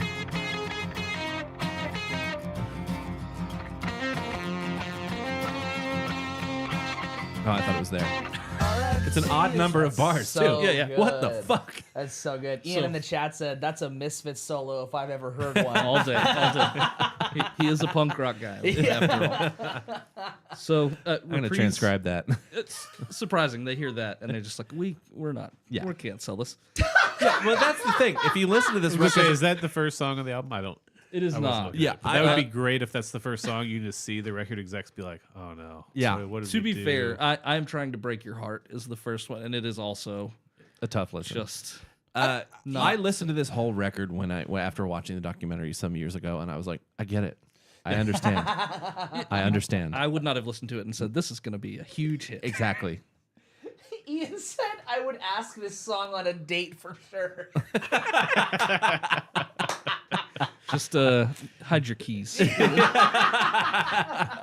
hide your them. Vicodin. Put your keys in this bowl over here. So the band fights the label, Right. says we're going to take our masters back, and Reprise says, yeah, we're not doing anything. with them." So This sucks. We're not this- doing it. this is the point in 2002, after all these legal battles, that they put it on their website. Yeah. Hey, it's on our website. Listen to it. Crazy. Then a ton of listens on their website. So None Such Records picks it up. The fascinating thing about None Such Records is it is owned by Reprise Records. So See, I didn't know that. they paid them to make the album, kick them off the label, Yeah. and then buy the album from them to release. Yeah, on a different, That's like pretty under a great. different name. Well, that's like businessman businessman speak for I'm too embarrassed to go back and be like, actually, can we have this? And go, you go do it. You Well, go do it. and other bands benefited from them. At the time, that label was having a lot of trouble, so they started trying to like push out bands that were kind of like copy and paste a little bit of some popular stuff that was going on. There's a quote from the Flaming Lips main person was like, that was great. Their regret for getting rid of Wilco and Wilco having like such a successful release with this album only benefited us because they were like, we're going to let you do whatever the fuck you want. Yeah. Right. And it turns out for some songs and albums of Flamey Lips, that was a mistake. Yeah, exactly. They're like, oh, Maybe we shit." should have reeled you back in a little bit. It's also important to note Jay Bennett is immediately fired after the album is mixed. Yeah. Right on. So Bennett out. And Jeff is at this point done fighting with guys named Jay. Love it. Yeah. Good. Doesn't end well. That's important. for him either. So no, not at all. Accidental overdose. Accidental overdose in 2009. Yeah. You also fitted Dave's Death Corner in here. Yep. Yeah, way to go. Another one for fentanyl. You know what? Maybe you get a cancel buck for that. Yeah. Yeah, I think so. Oh, that didn't feel good coming out of my mouth. It took you about 7 seconds to realize that wasn't good, though. He got red, boys. He got red. I'm red now. You should go do some stand up my and see shirt. how it goes. No. People just be throwing cancel bucks at me, and I'll We'll never. just let you sit with that one. Yeah. So at this point, we run into Ghost is Born. Yes. In 2004, which is Jeff Tweedy, Yes. John Sturrett, Glenn Cochee, Leroy Bach still hanging out playing piano. Let's go, Bach. Come on. Bach. Come on, Bach. So Jeff Tweedy records all of the guitars for this album. Yeah. Which is Okay. the first time he's really taken on the The lead guitar thing. lead guitar thing. Yeah. And it's so fucking good. Yeah, he's a great. guitar God player. damn, he's so good. So That's weird that he just kind of like. Obviously, he didn't just decide to do it on this album, but it's weird that didn't happen sooner on some songs, right? Like I would think he would have played more, yeah. but Jay Farrar is like, you're a pretty good guitar player. You're playing bass for most of Uncle Tupelo until we hire John Sturrett, and then you can play rhythm guitar. So Yeah, okay. I see. he's I see. struggled with it. Yeah. So it's also important to note, Ghost is Born fully strung out on opiates at this point. And this is when he actually does go to rehab because they have to push the album back, right? So this is the tour Okay. following the album. Yeah, okay. So Jeff's in full migraines all the time, panic attacks all the time. He decides on this album, I'm going to try to sonically recreate how this makes me feel. Cool. So there are some That is tunes, a challenge. some tunes where that happens. I think I gave Dave Handshake Drugs, Handshake drugs. Yeah. which I think actually kind of nails it. Yeah. It still sounds like a Wilco song, but Absolutely. Mine was pretty chill. Yeah. I don't remember what I gave everybody, if I'm being honest. Mine was Theologians. Theologians. And I was like, this is good. I didn't get any of those vibes. Bangers. Yeah, banger. Exactly. Yeah, that truly is like. I was like, this is fucking hitting. This is so good. Adam, what did I give you for Company that in my back. one? Yeah. I think this was the middle point where it's getting kind of weird, and I'm like, I'm into this. This is good. And Theologians is where they say the album title. I was like, okay. I was like, I kept hearing the word ghost, and I'm like, I should double check before I. And yes, they kept saying and it was like the bangers with like killer guitar solo, like octave vocal lines throughout. It was Yeah. like, oh my god, so good. But this album did win them a fucking Grammy. It won a Grammy. Like, So I believe it's for artwork, maybe? best alt music album. Best alt music? Yeah. So- Best like best alternative music album for I guess 2005 it would have been. Sure. But yeah, that like what a crazy time to like, you know, him being totally strung out, put all this energy into this and win a Grammy out of it. Yeah. So we have some new people show up. We get Michael Jorgensen, Yeah. Who, God, what the fuck? who comes into place some keyboards. Uh-huh. And of course, Leroy is upset, so he quits. So yeah, because Jorgensen joined, so Bach had to leave. Like, what right. the He fuck? had to go be in the theater. it's only one German last Yeah, name what allowed is in the band this? at a time. Jesus. So this is another Handshake Drugs is another great lyric where Jeff is just like, I'm doing drugs, everyone. I you know I feel like most people don't like this, but I think it reminds me of just like the Rick and Morty like the bit where he turns into a kid. He's like, I want to die, and they're like, Yeah. oh dude, this guy's awesome. We love this guy. It's great. It's great. So we record this album. Jeff has been a big fan of Mike Watt. Has been watching Mike Watt tour.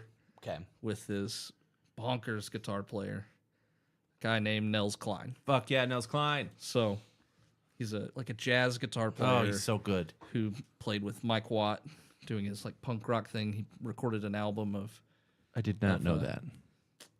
I can't believe I lost the trumpet Miles Davis tunes Wow. with just bonkers guitar sounds.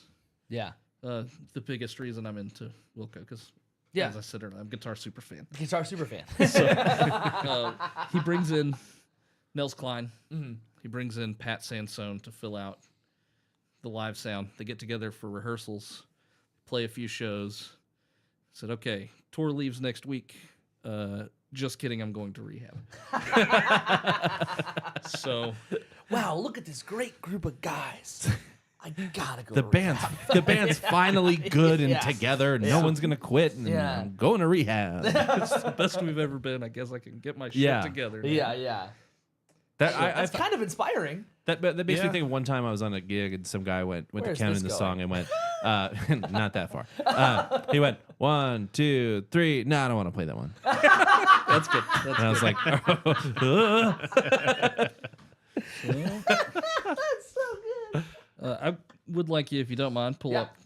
up Handshake Drugs. yeah. This is the I call it the migraine put to music Cool. section.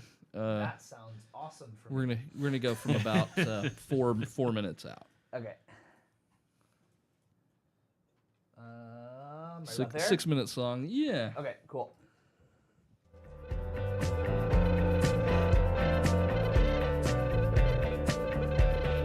It's Grammy winning guitar. Totally. Oh no, this is the one I was thinking of. Never mind.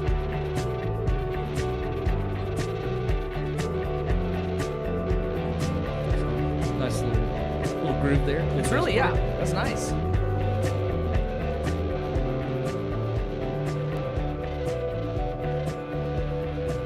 Is the migraine coming? It's happening, and that just keeps happening. As a person who gets migraines, Hagen, is this? It feels like I should go take an Excedrin right now. Like just to, I feel like it's coming on. I should preemptively. So at this point, we're 45. Yeah. There's another minute and 15 seconds Of just Let's do this. it. of this just getting Let's do it. Yeah. more and more. Dave's already done it. Turning it down. There are other textures that come in. Yeah, yeah.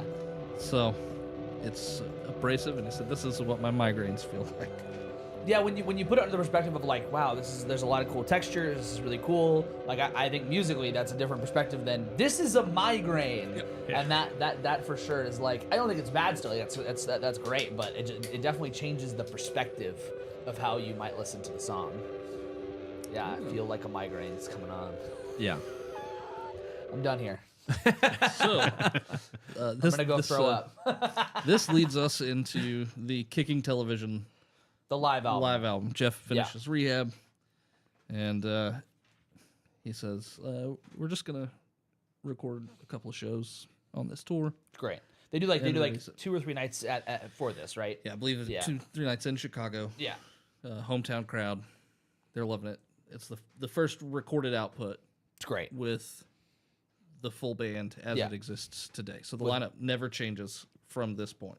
The six Yeah. of them. Yeah, this is with Nels Cline and Pat Sansone Yep. are that's their first time. Yeah, That's I said their- it was Glenn's first time. Glenn's first time would have been at Yankee Hotel yeah, Foxtrot. yeah. So he re-recorded all of Ken Coomer's drums. Hey, you know, Oops. That's what happens. It happens. So Jeff Tweedy has said that he's not happy with the way that went down.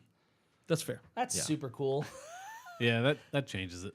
I mean, it's like Dave Grohl talking it's like he wishes it would have gone a different direction and with that, but it's Yeah. like you still were a dickhead. Yeah, Yeah, it still he's like- happened though. Yeah. Well, in the documentary, he's like, I've done some things I regret. I've done some things I could have handled better. But oh well. Yeah, yeah. Too late now. Oops. Too late now. So if you wouldn't mind pulling up, Yeah. we're gonna check out the song I think I gave Adam, "Spiders." Yep. Spiders. That was cool. If only. Yeah. I would. I mean, if they'd played SNL on the right day. Okay. This one? yeah. Cool. you have a specific 11 spot to play. minutes. Yeah. It is an 11-minute track. So we're gonna listen to all 11 minutes. Strap in, There was a folks. point on my playlist specifically. It seemed like every song kept getting specifically? longer, Longer and longer. and I would get halfway through it. I'm like, I like long songs, but some of these are long. What is happening? I did tell you that Adam likes soundtracks, so it's good you gave him all like things that could just feel like one soundtrack in one song. Boy, am I glad you didn't mix our playlists up. No. That's your homework for next week. I is thought to we listen to mine. we're swapping. Like, I thought you fucking knew me, Blake. I'm just trying to torture you. What are all the just pop migraine in like songs? half-ish way. 6 minutes. 6 minutes.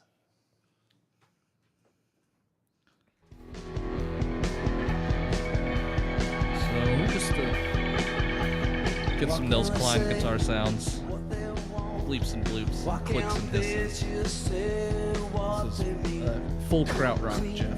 Listening to Can and Yeah, Kraftwerk. but like his. It's interesting you say like he considers himself like a bad singer. I believe that, but like it's like or not a singer, or whatever it was. But like it's so. His voice is always on top of the right place. It sits exactly like, and maybe at points it's like you can hear one note that's like, but it never is like, wow, this sucks. He's so like, it's so appropriate. There's not a point where you're like, I wish somebody else were doing this. Yeah. Right. Yeah. I hate to say it. Keep saying it is, but it's just really good. I think he's a good singer. He knows how to fit a song. Yeah. So Like stuff like this. Yeah. Is that Niels? yeah, that's gonna be Nels doing some stuff. One of my favorite Nels Klein quotes feels like his job in Wilco sometimes is to be the guitar player, where people say, "I wish he'd stop doing that." I've said that about Keith Richards several times. So this is a jam. Big sing-alongs eventually. Yeah. Some feedback. Yeah, and again, it doesn't. I assume this applies to the whole live album. It doesn't sound live here. Right. This that's just right. sounds like they were. There's an audience at the end you can hear. Yeah, that's the. It's like the audience, or at least for my track, was like at the beginning cheering. Yeah, the beginning and the In the end, beginning of the end. Yeah. You want some water? Or less water. and at the beginning and the end, there was like some spots they would yell like Yeah, with them, yeah. and I was like, oh, this is just part of the. But like this bit. part right here, I would expect more audience noise, audience sound, and there's nothing. or just like So- even like venue space sound, Right. right? Yeah. This is a new song at this point. This is from Okay. So they don't really know it. now. This rhythm is a big sing-along part. Yeah. Okay. So, but you get the full, Yeah. just kind of chaos. That's good. So That's great. I'm going to check out that live album for sure. Yeah. I'm going to listen to most of Wilco over the next couple of I weeks. was gonna say the next But- like 16 weeks. Yeah, exactly. But I'm definitely checking out that live album because Via Chicago floored me. Yeah. My first listen through the playlist, I was like, that fucking song. yeah, Love it's it. incredible. So we have to take a pause here Okay. because there's a term we have to talk about. So that term is dad rock. Woo! Okay. So my dad was a dad rock dad for sure. We were listening. My dad was a dad rock dad. We were listening to Kansas and Styx. And Yeah. Foreigner. I saw all three of them at the same show with my dad once. So. Of course you did. What is this? So there's It's just funny how perfect that like That- trio That's Yes. ridiculous. Jesus. I don't know what your dads were listening to. The Eagles There you go. Dad rock and Bob Seger. together. I got a weird situation because like my dad's like, Judas Priest. well, yeah, but like I like if I can say this in like the just in any way, I actually don't really give a shit. He like finds himself to be musically intellectual, while just not at all, like Got it, not being there in the slightest. like listens to Brian Eno and thinks it's amazing. Not Brian Eno, like he like listens to just I mean like it's a lot of classical, but also a lot of jazz. I think he understands jazz. But then he also listens to Judas Priest. There's Yeah. a point in time where like he was like really into like Britney Spears and Justin Timberlake. There's a point in time where like I mean he's a kind of big big Zeppelin fan, but not really. The shit that like I got introduced to through my dad was like System of a Down. Okay. He kind of like, and Judas Priest. He was my intro to like metal. At the time, I didn't like metal, but it brought me into that world a little bit. So definitely not like cliched dad rock. Yeah. Not the Beach Boys. I mean, he liked that stuff, but it just wasn't his like. It wasn't his go to. You know. Right. It was a lot of stuff that was musically interesting to him, and that he found had some kind of like higher place in the hierarchy of musical, whatever. So, yeah, because I've always found dad rock to be such an interesting term. Is like it's stuff your dad listens to, right? Sure. Well, okay. So this is we're gonna get into Sky Blue Sky Okay. from 2007. It's the first studio album with the current lineup Right. intact, and I have heard it said this redefined dad rock. Okay. Who so- said it? If you wouldn't have asked, I could have told you the. It's a Pitchfork reviewer. Oh. Okay. Oh, of course. It's not gonna come to me. Sure. Yeah. I'll text you. at Pitchfork review. You're fine. Yeah. 4 yeah. a.m. Yeah. Just a name. Okay. Gotcha. So we get dad rock. So it's a pretty typical Right. post rehab Yes. album. The band records live together for the first time in a few years. Yes. Famously, Nels Klein says, "Jeff, what do you want me to do?" And he said, "Be Nels Klein." That's great. That's great. So the clip I'm going to have you pull up is the clip everyone's been waiting for this entire episode, the Impossible Germany guitar solo. I think the Side with Seeds solo is His guitar right work up there. on the album is incredible. It's Nils Klein, right? Yeah. He fucking rips. Okay. Where do I go? Let me see if I wrote it down directly. 245.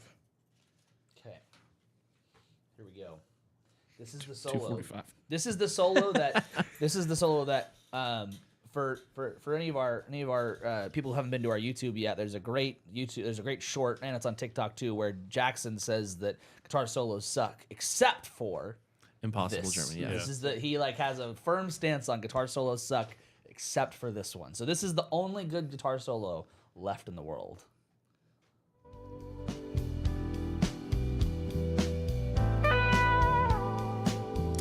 Is he always in the left? He was in the left on the live record too. He's stage left, so Yeah. I suppose they mix him.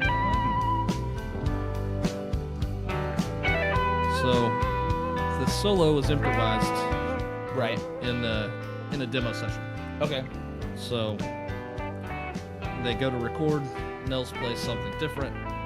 Jeff Tweedy says, "Can you just play what you played on the demo?" Yeah. So Nels says, "Sure. I'll me go back learn it." and learn that." So he's relearning this part. It's a 3-minute guitar solo in a 6-minute song. God damn. Live, Longer? I've seen 9 to 11 Jesus Christ. where it just rips, and it's pretty majestic sounding, I think. Yeah, it feels so like I read that like they wanted to be more direct and more mellow on this album. And this feels exactly that. Like you get the point, it's chill, but it still is like fucking ripping. Yeah.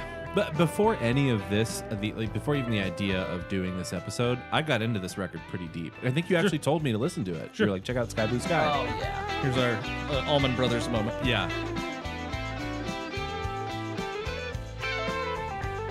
That's so good. So Jeff pulled Pat Sansone to the side and said, "Nels, we're gonna play that part. Do something else now." So they work up this harmony part. Yeah. So good. It ends like that too. Yeah. Da-do-do-boo-boo. Really. Can we go to the solo inside with Seeds? Sure. Yeah. Towards the end, I think that song is 4 minutes and 16 seconds long. So I'd say probably maybe Side- 3 minutes. Side with seeds? Yes. Side with the seeds. Side with the Seeds. The lyrics on this album are very staying at home, Yeah. doing some chores. I Dad love stuff. that. It's made for you. Just real dad songs. Okay, where'd you say again? Sorry, where do you want to... Maybe around 3 minutes. Okay, cool, perfect. To be free. Oh, outside with you. We hear a lot of Nell's like jazz influence Yeah. in this Yeah, record. big time. A lot.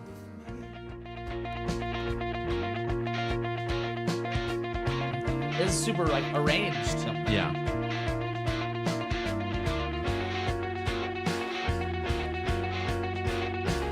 This is like overwhelming in the ears and incredibly impressive to It is. follow.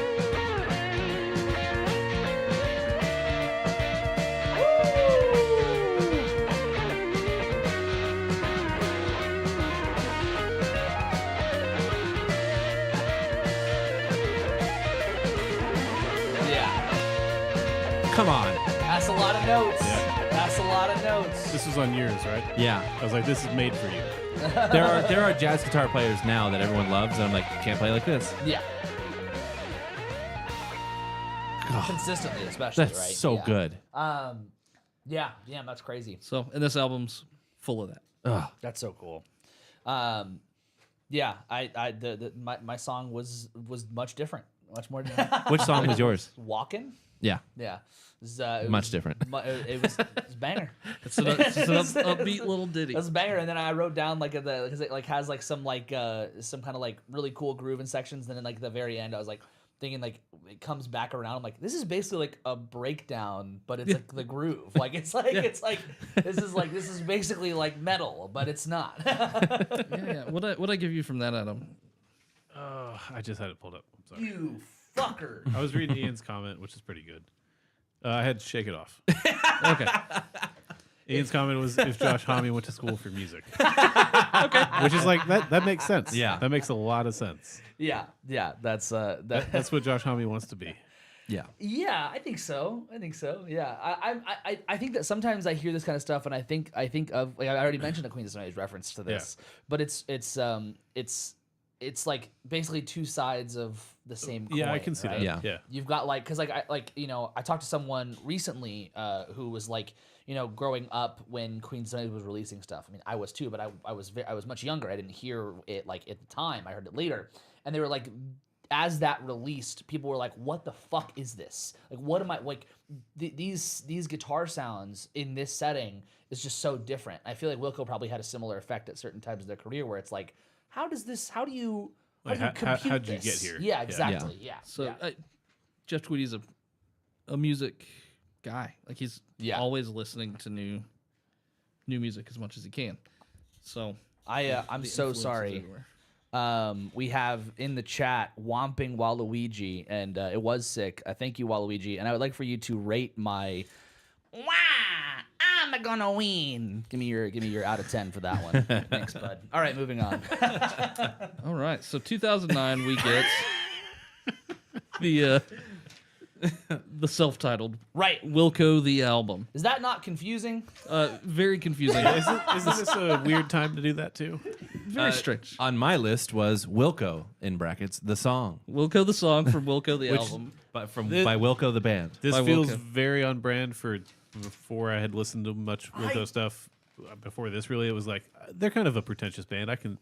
They do the naming thing, and you're just like, oh, the song and the album, and you're just like, yeah, I understand how I thought that way. now. I thought that it was a bit, and then I read why they named it that, and I was like, that's why everyone does fucking self-titled album names. It feels the most like the band's ever been. Yeah. I thought it was supposed to be funny. So I wrote down, I think this is the funniest Wilco album. Right. Yeah. So, because of things like Wilco writing a song about how Wilco loves their fans. Meta, bro. So That's Wilco, right? yeah, Yeah, where That's they're so basically funny. saying like Wilco will be there for yeah. you. Wilco loves you, baby. Wilco loves you, baby. Whomping Waluigi, thank you for subscribing on YouTube. For all the audio listeners, you could do that too. We could thank you live on air. You could fucking watch us live, and we'll thank you for subscribing. Come hang out with us. So 2009, Jay Bennett dies of an OD. Jeff is sad about it, we suppose. You didn't Shit. get canceled for it. Should've gotten but Wilco. We'll bring it back up. Yeah. There is a song on this album called "You and I" that features an up-and-coming artist at the time, Feist. Feist. Leslie Yeah. Feist. Wow. Yeah. From Canada. As seen on my Wilco Canada shirt.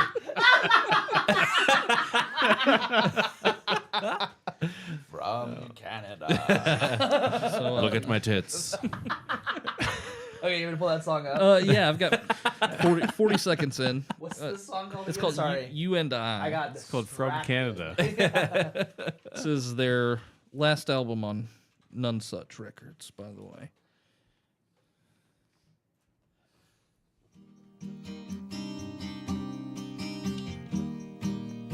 Say 20 Oh, seconds. 20 seconds. Sorry. Yeah, 40. 40 My seconds. fault. My fault.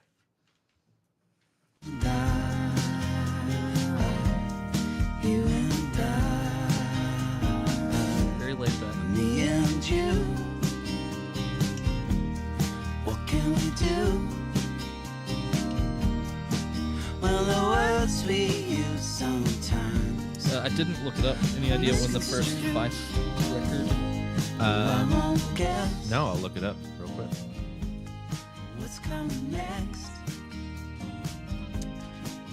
Super mellow, super chill. Tell you the deepest well. Yeah, I don't remember what I gave everybody. I feel like probably Bull Black Nova. Yep. Good one. I had Country Disappeared. Country Disappeared was a good tune as well.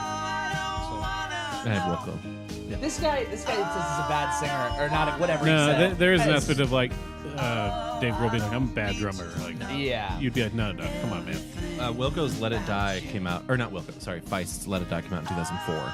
Okay. Okay. So, It's been a little while, It's but not a long it's time. 2009, right? Yeah. 2009. So 2 albums. yeah, she already had like her big hits. Yeah. So, it's the only Wilco duet that I'm aware of. I'm pretty sure it is. I'm pretty sure that's what I read. Is that it's the only one? It's beautiful.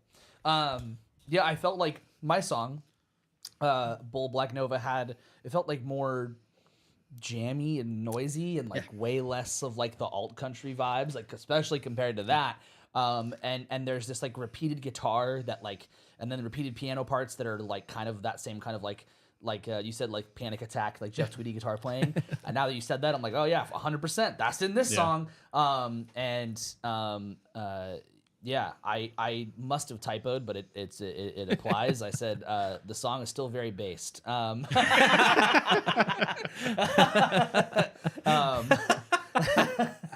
But it still applies. That's totally fine. It's good to mention that all of these all of these albums they get put online on their website, and this is like, for like way before any of the streaming shit. Yeah. They're all on their website, and this one And got before Radiohead. right And before radio. and this one got put up because the album got leaked, Right. and so in response they were like, "Fuck you, here it is." Wow. Yeah, it's great. Love that. Yeah, because I think a big part of that too was that they didn't want like the shitty MP3 like Napster version to be what people Right. to thought of hear the record. this. So they were like, Yeah. here it is before it comes out or when it comes out so that you can stream it Yeah, and hear what it's actually supposed to sound like. yeah. It's interesting to hear that song and then hear this one. I'm like, well, this album's fascinating. So this is more of Wilco does what they want. Yeah, I love that. That's great. That's why it's self-titled. Yeah. I don't know why I fucking copied this quote of this is what we felt. We felt like this is the band was meant to be. Awesome. They did win Best Americana Album Grammy for this, so that's 2 Grammys under Yeah. the belt. All Very right. interesting. So moving forward, we get what I think is maybe the most ambitious Wilco record, which is an album called The Whole Love. Yeah. It's the first album on their own label, Decibels per minute. Decibels. Decibel BPM. Yeah. So dBm. Decibel beats per minute. Yeah. Yeah. I don't I hate that. That's fair. I read that and I was like, what? That's horrible. Which explains why you gave me the song "I Love My Label." Right, which is a cover of a Nick Lowe song, Yeah, but I could have put it on Hagen's list too because it's it's a banger. Is Dawned on Me a cover? The song you gave me. I don't believe so. It feels like bluesy. Like it could have been like a blues hit. Like it's got some really cool like stuff where I was like this I wrote like darker blues vibes, and that's what it keeps giving me. It's like, oh, Can we hear a little bit of it? Yeah. Yeah, that sounds interesting. Yeah, you can hear it. Yeah, we had that pulled up already. It's fine. Dawned on me. I've been young, I've been old, I've been hurt. It's like really somehow just like this is like Queens of the Stone Age dark vibes, right? What you're talking about, Yeah. but like there's some even more bluesy stuff that comes in here in a little bit. I've been lost, I've been found It already has some of that. Yeah. by the sound of my own voice. Voices in my head. Baritone guitar sounds. Yeah. I can't help it if I fall in See how good that sounds? Also, some overdriven bass there. Oh yeah. Which is Available at your fingertips. yeah, exactly. test to the Yeah, that's a cool song. It's such a cool one. Yeah, I when I listened to that song, I was like, this could easily be a cover. This like, it sounded like it could have existed in another world, basically. Especially like the way that like the vocals, like the melody hit with like the guitar, with like the chord changes. I was like, is this some old 12-bar blues they turned into like some shit they wanted to do? But yeah, and this one also was nominated for Best Rock Album Grammy, which is kind of crazy. Kind of different genre every time, right? Yeah, I guess. Yeah. Obviously, very well received to be nominated for Best Rock Album. So, pretty cool. Whole Love gets a lot of Radiohead mentions. Really? So I pointed out in the song Art of Almost, which I believe is on mine, yeah. Adam's list. I think that's where I wrote down American Radiohead. So Oh, really? let's see if I can nail 3 minutes and 10 seconds in. This is where I wrote Radiohead ? That's so fucking funny. Already. Yeah. It's there.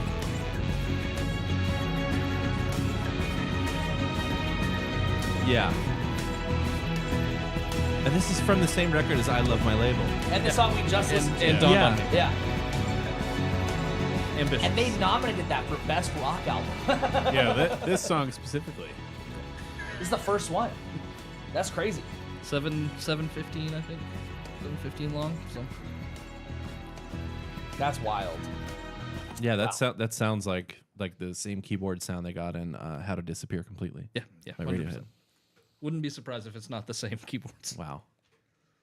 Dang, that's crazy. So All right, I'm a fucking Wilco fan. We're not done yet. Knew it. man. I know. Yeah, we still got some work to do. Yeah. Yeah, there's still like 10 albums left. Yeah. So Or we're gonna, 13, depending on who you talk to. Yeah. Yeah. we'll move on to 2015. Where we get my Blake shirt. Yeah. The album Star Wars. No, I wrote down a This lot of I knew you were things. gonna love this. Shut the fuck up. I Fucking nerd. Shut the fuck up. I will fucking hit you with a Star Wars sound. Which one do I want to... Oh, yeah. Do it. There we go. That's it. I wrote down like what I read about why they named it Star Wars, but you could probably give a more succinct version as to why where the album title comes from than me reading a fucking like the quote. So what's your quote? Because it's probably the same thing I have. The quote is it's in an interview where he basically talks about how in the loft there is the image of that cat that they chose to be the album cover. And he started to think about the phrase Star Wars and recontextualized it against the painting. He said it was beautiful and jarring. The album has nothing to do with Star Wars. It just makes me feel good. It makes me feel limitless and like there's still possibilities and still surprise in the world. Is what he said about that. Which I think that's awesome. I think that's great. And I think he was on some late night show, and they asked if he thought he'd be sued by George Lucas, and so they had a prepared album artwork that was the McDonald's Golden Arches as an upside down W for Wilco. For Wilco. Yeah. Was prepared to call the album cease and desist. That's golden. Yeah, that's fucking great. What a fucking great album title. Shut up. I am a nerd. You're a nerd. Get out of We here. we accept you for that. Yes, thank you. I appreciate So it. what songs did I give everybody? I got a random name generator. Great song. Banger, dude. I literally wrote, it's a banger. Well, you put after every song. No, just that one, I think. Wait, did you ask Blake why he gave you the songs ahead of time? Did you know they were supposed to be bangers? I asked him Oh, specifically. yeah, Oh, we okay. talked. Yeah, we I talked. had an idea what I wanted to do for you. I think you were just like, give Dave the bass ones. Look, here's some cool stuff that'll hook him. Yeah. No, it was between drum stuff or bangers. Yeah. Yeah. I got the joke explained, which Okay. kind of sounded like it had sad lyrics, but Well, that's Wilco. I Yeah. told you I'm a sad guy, Dave. We've gone over this in the chat. I had Magnetized. Magnetized, which I've got on my clips list. Okay, But cool. the first thing I want to play, this is how this album starts. There's a song called EKG. EKG. Perfect. This is Not perfect. let's see how long Hagen can stand it. Awesome. Where are whoa, we? Spotify Just, just glitched. Play Just it? start at the top. Awesome. Oh, I can do this. I'm good at this.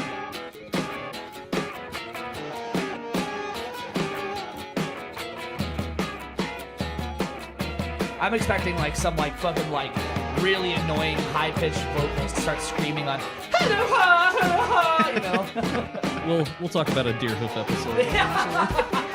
Can you turn my headphone mix down a little bit? Yeah. Everything's getting louder. Is that mine or Adam's? I didn't change anything for me. There we go. Up a little bit. Up a little bit more. Okay, that's good. That's the same spot. No, it's not. So yeah, this is how you start an album. This is the beginning of the album. You want to hook the listeners. This is when you turn it into the label goes, okay, yeah. Star Wars. Oh, hold on. It's turning into a lightsaber. Oh, the play is The play is that's what's happening here. Did Oh, you know that's that? fun. I did not. Holy shit, look at that. Spotify has the play streaming as a lightsaber. That's cool. That is so Meanwhile, fucking cool. Dave and I were both like, it's broken. This song Yeah. like, doesn't work on Now Playing.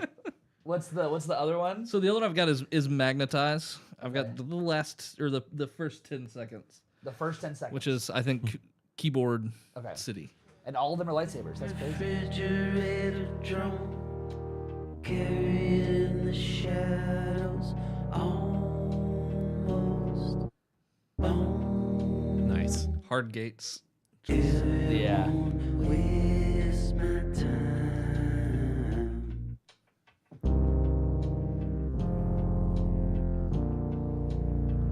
Like legitimately, the nerd in me is freaking out about this lightsaber thing. I think I have to put it on the fucking screen. Hold on. Okay.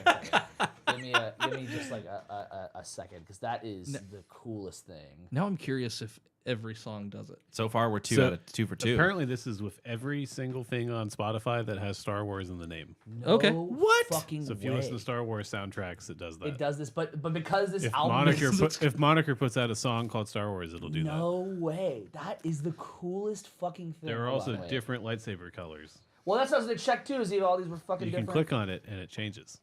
Oh, give me a second. We're Hold getting on, I sidetracked. gotta fix this. This is important. This is for the Star Wars peoples. I'm not gonna do this. Never mind. It's not Fun Fridays. So It'll take too long. Yeah, come check us out on Fun Fridays where Yeah, we'll yeah, do this where again. I'm You- gonna You're gonna play a pull up the lot of Star lightsabers. Wars stuff. Yeah. If you click on, oh, that's Oh! Luke's lightsaber. Oh yeah. See? That's Vader's. Wow, dude.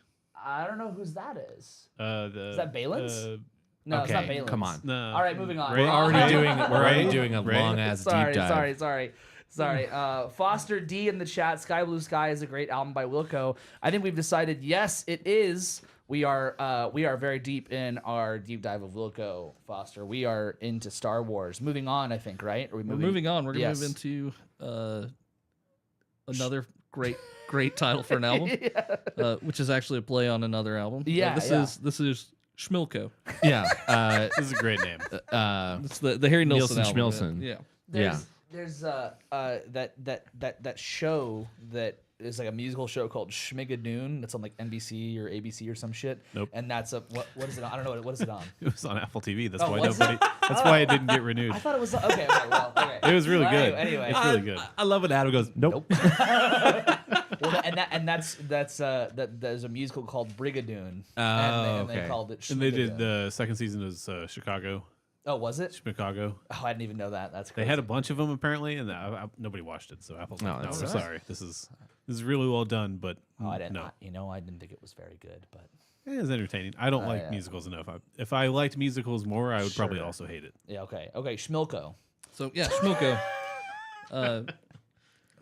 I should have written it in my notes a little more clearly.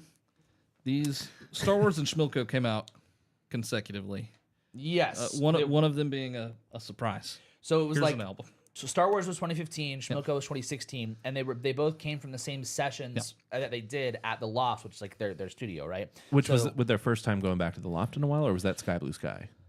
Sky Blue Skies at the Loft. Yeah. But this was the first time in a while they went back to it, right? But then later is when they do, I guess the next ones, and they go back and do like some live shit together. But this one is like they're back at the Loft. They do these sessions, and that makes the two albums, Star Wars and Schmilko.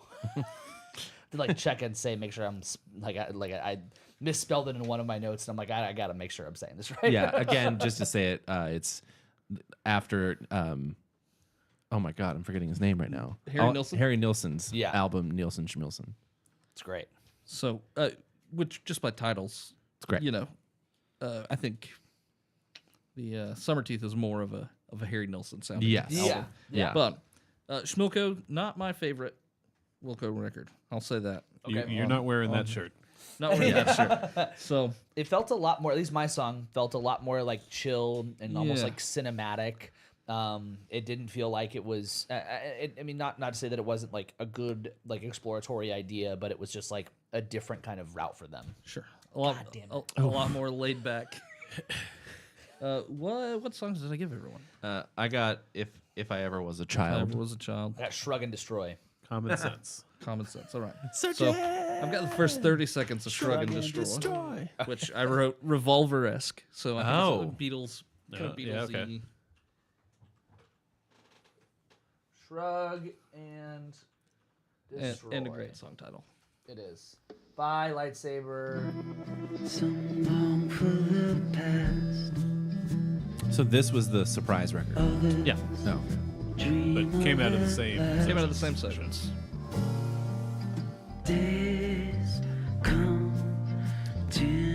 I haven't said this yet, but I love the bass player. Yeah, he's So good.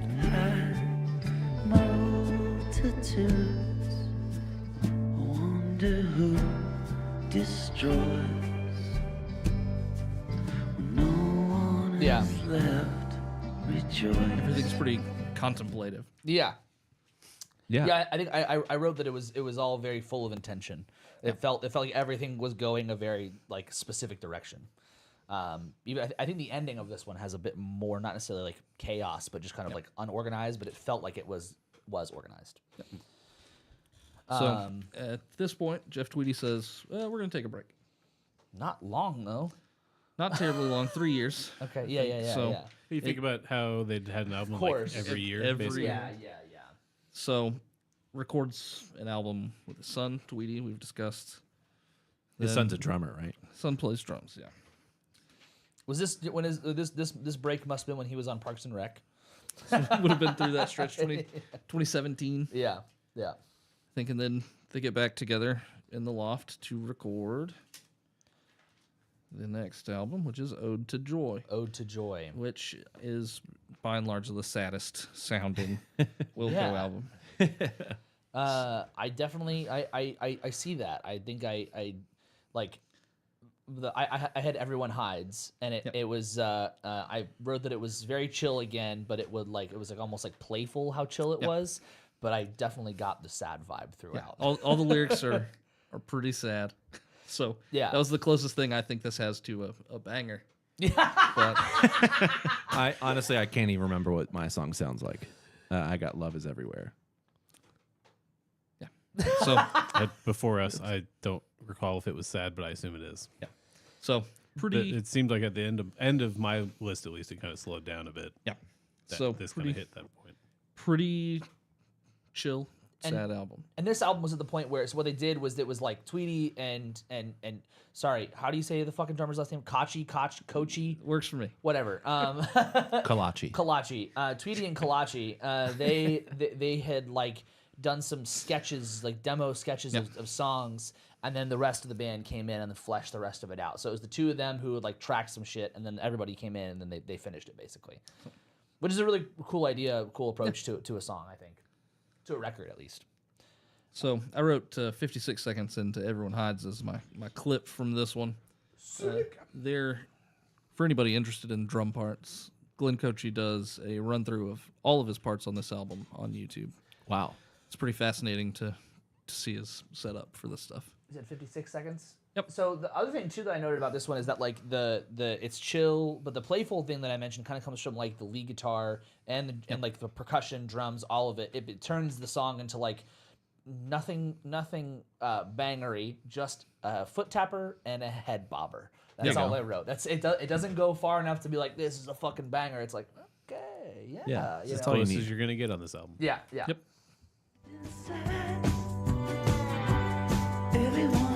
Tap on your feet. Let's go.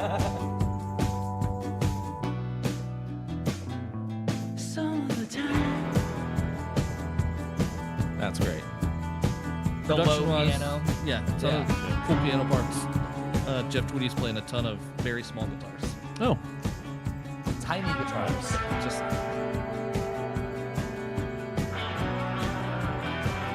of course Nels is gonna do Nels things through all of it. Yeah. I think right here, I guess later in the song when that comes back in, it gets a little bit more of that energy behind A it. little Yeah. more upbeat. But yeah. it's still not like full tilt. it's not like dun, dun, dun, Yeah. like, you know? Well, they bring up the energy with chimes. Yeah, exactly. Yeah. A little more shaker and some chimes. You know what'll really boost this song? Yeah. Chimes. What do you got? There you go. I feel boosted. All right, we got energy. Come on, let's finish this shit. So this was the tour that I saw them on. Nice. Oh. Okay. Do they play a lot of this, or was it They play a pretty good mix. They do kind of focus on the new album at the time. okay? So So it was a little Still- sad. sad, but they definitely got extra noisy to make up for it. Right. I feel like that would be a thing that in any live situation for them, no matter what they play, it's going to end up being a little noisy, right? Yeah. Okay, yeah, that makes sense. Yeah, you can't have those guys and not Yeah. get off the rails for a while. Okay, and that leads us to the next one, Yeah, this is a big one. Cruel This- Country. Jeff Tweedy says, "You know what? Maybe we were a country band this whole time." Yeah. He just Look embraces at what the it. pandemic did to me. So, this is full on his tribute to American country music. That he Yeah. loves. Yeah, I wrote. So- I wrote. Is this a return to form? Like, is that what this is supposed to be? It is far more country than anything they've released. Sure. Yeah. Exactly. I guess that's I mean, true. So even their first album, Sure. right? Like it sounds Yeah. more like that. Okay, wait. Did I see this right? There are 21 songs on this. it's a album. double album. It's a double album. It's a double album. But yeah. but released as a single. Yeah, and it's a double album. And then this was also the other one where all 6 members were back in the loft recording live. Yep. Wow. Yeah. What a cool thing to do a country record again and have all 6 members return to do all, like a full live thing like that. That's so cool. And it's very convincingly country.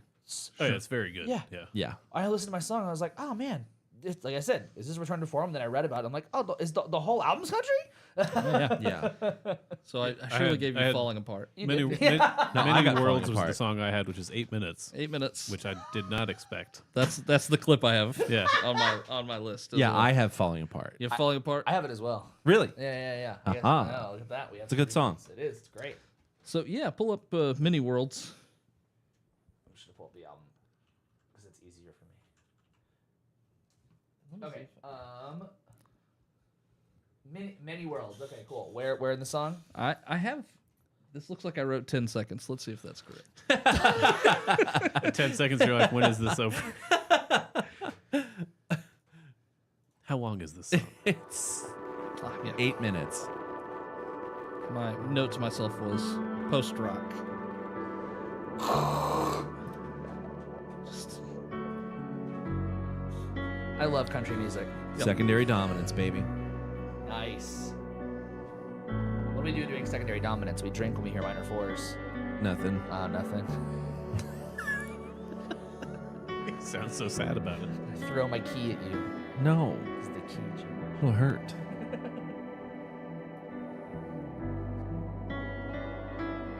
cinematic. Yeah. Yeah. Yeah. That's for Adam. Yeah. And this was on the like second half of mine where it started like slowing down a little bit. Yeah. Time to chill out. This is great. At the sky.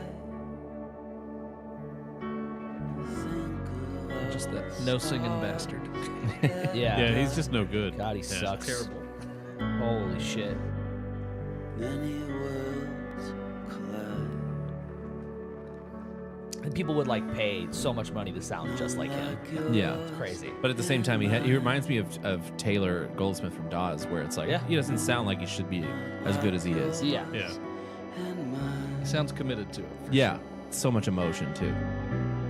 All right, and just to bring it up a little bit, give us a little bit of Falling Apart. Okay. Yeah. 'Cause it's a fun little tune. It is. Very country. Very country. Oh, right. There's so many songs in this album. Yeah, you would think that last one was the last song, maybe. Right out of the gate. Yeah. Like, this is like Merle Haggard. Now don't you fall apart. Oh yeah. While I'm The slapback delay. I wrote this is some of the best his vocals have sounded. Like I especially when he hits that high note and the falling apart. Like it's perfect. Yeah. What is that like warbly effect on the guitars at the very beginning? Maybe That's the whole just recording. That's a baritone guitar with a whammy bar. Oh wow. That's the Nels Cline part. This is a really showing off Pat Sansone Yeah. playing a lot of traditional. Vocals are great. I love this song. He's basically like, you can't fall apart. I'm the only one that's allowed to fall apart. We could like, don't lose your mind while I'm losing mine. And that is one. Those were 2 of 21 songs on this album. Those were halfway through. Yeah. And it's an hour and 17 minutes long. Yeah. I mean, for 17 That's a lot songs, that's a decent. That's not Yeah. a bad amount of time. You would think there 21 songs would end up being more than that. For anyone concocting set lists, you'd be surprised how many songs you need to fill an hour. Yeah. It's very true. For a band who's not scared of 11-minute songs, there's a lot of 2:30. Yeah, exactly. Exactly. Yeah. Get in there and get out. Yep. Which is good. I love that. Country form, for Yep. sure. Yep. 3 chords and the truth. So, Yep. Go on. Move to the next thing. We don't need second to time let I saw Dave do them this. was on that tour. Okay. And flew to Santa Fe just for the backdrop Wow. of the Santa Fe Opera House. Cool. amazing. Yeah. And incredible. Many Worlds was That's another like side note about them. It seems like they play really cool venues. yeah. Also, like, rather consistently. along with the venues, I was reading some stuff about like how they package their albums. That also seems very special. They Oh, seem you to mentioned put a lot. they've been nominated for a bunch of Grammys for their packaging. I Well, think. and like just the thought that obviously that Jeff Tweedy puts into the songs itself. Yeah. But it like more than just the songs, more than just the album, how to package it, it's like that's cool. That's super cool. So, Cool That- packaging. I will say that was And they released their albums online before Radiohead did. yeah. Yeah. We should be calling Radiohead the English Wilco. English Wilco. I feel like that's the conclusion. I like it. You That's gotta the go conclusion. tell that to Jackson. See Yeah. how he takes that. Yeah. He likes Wilco, so it's fine. He does, but I think he likes Radiohead more. Sure. Last we have So let's get as current as we can get. yeah. This is the new album Cousin, Right. which in Wilco world is the first album not produced by Wilco. Right. Okay. So Okay, so I have a quote from the producer. Her name is Also hard to pronounce. Kate LeBon. Kate LeBon.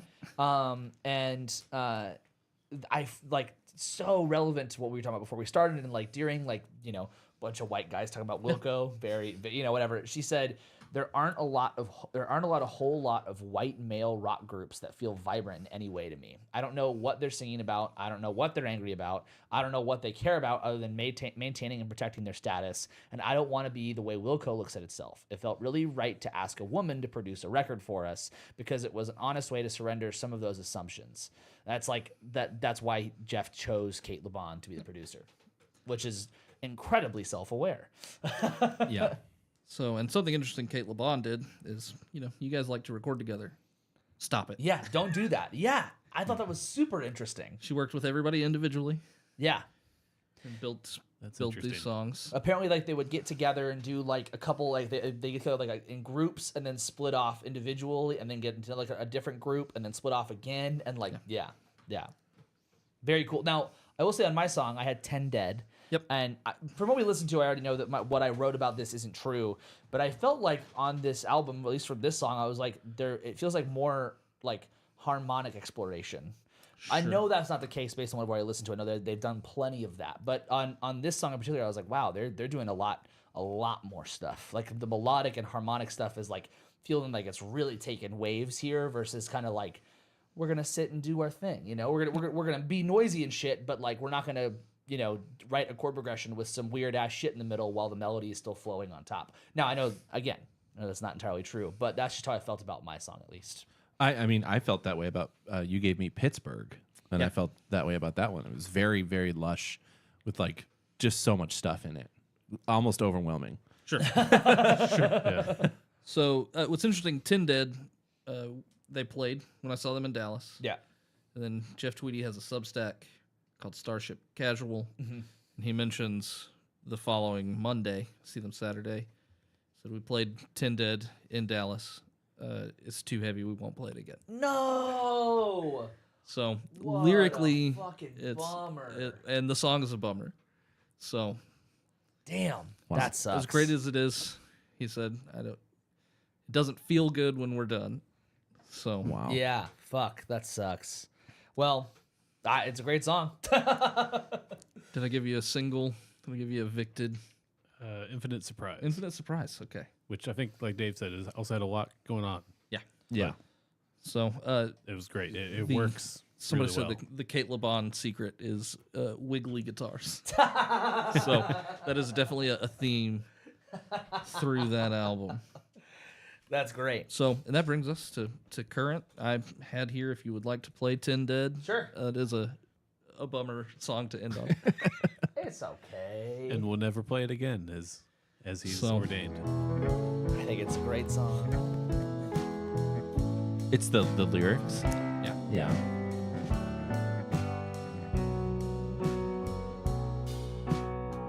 I woke up this morning and I went back to bed.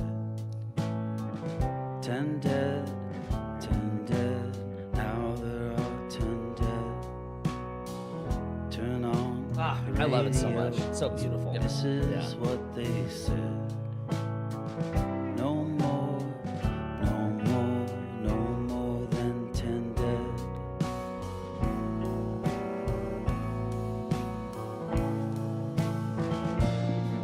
What? The recording stopped. Oh, nice. Cool. That's fun. Stacking stones and strands of light. I feel The bass tone's really cool. Yeah. It was great live, too. Sad if they don't do it again. Yeah, that's a bummer. So, it leads me to my takeaway questions. Yeah. Okay. Is Wilco a guitar band or a song band? Song band. I'll vote song band.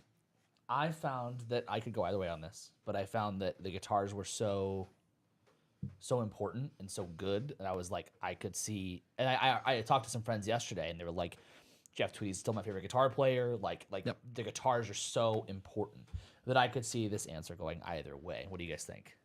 I feel like guitar band. Guitar band? Yeah. Okay. Wilco's what you need it to be. You've been in the Wilco game long enough that you're like, it's whatever you want. It's not the hero needs, but the hero it deserves. Right.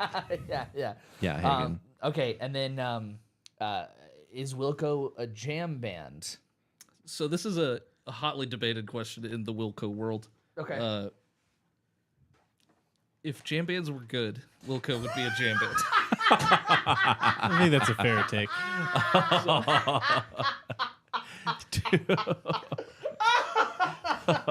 Okay, cool. I like 2 that. hours and 15 minutes into the episode, and that's the hottest take. That's so good. Okay. No, well, that's a good take. That yeah. makes That's a good one. Yeah. I felt like I could go either way on that, and it seems like I would say probably yes, they are a jam band, but yeah, I like that.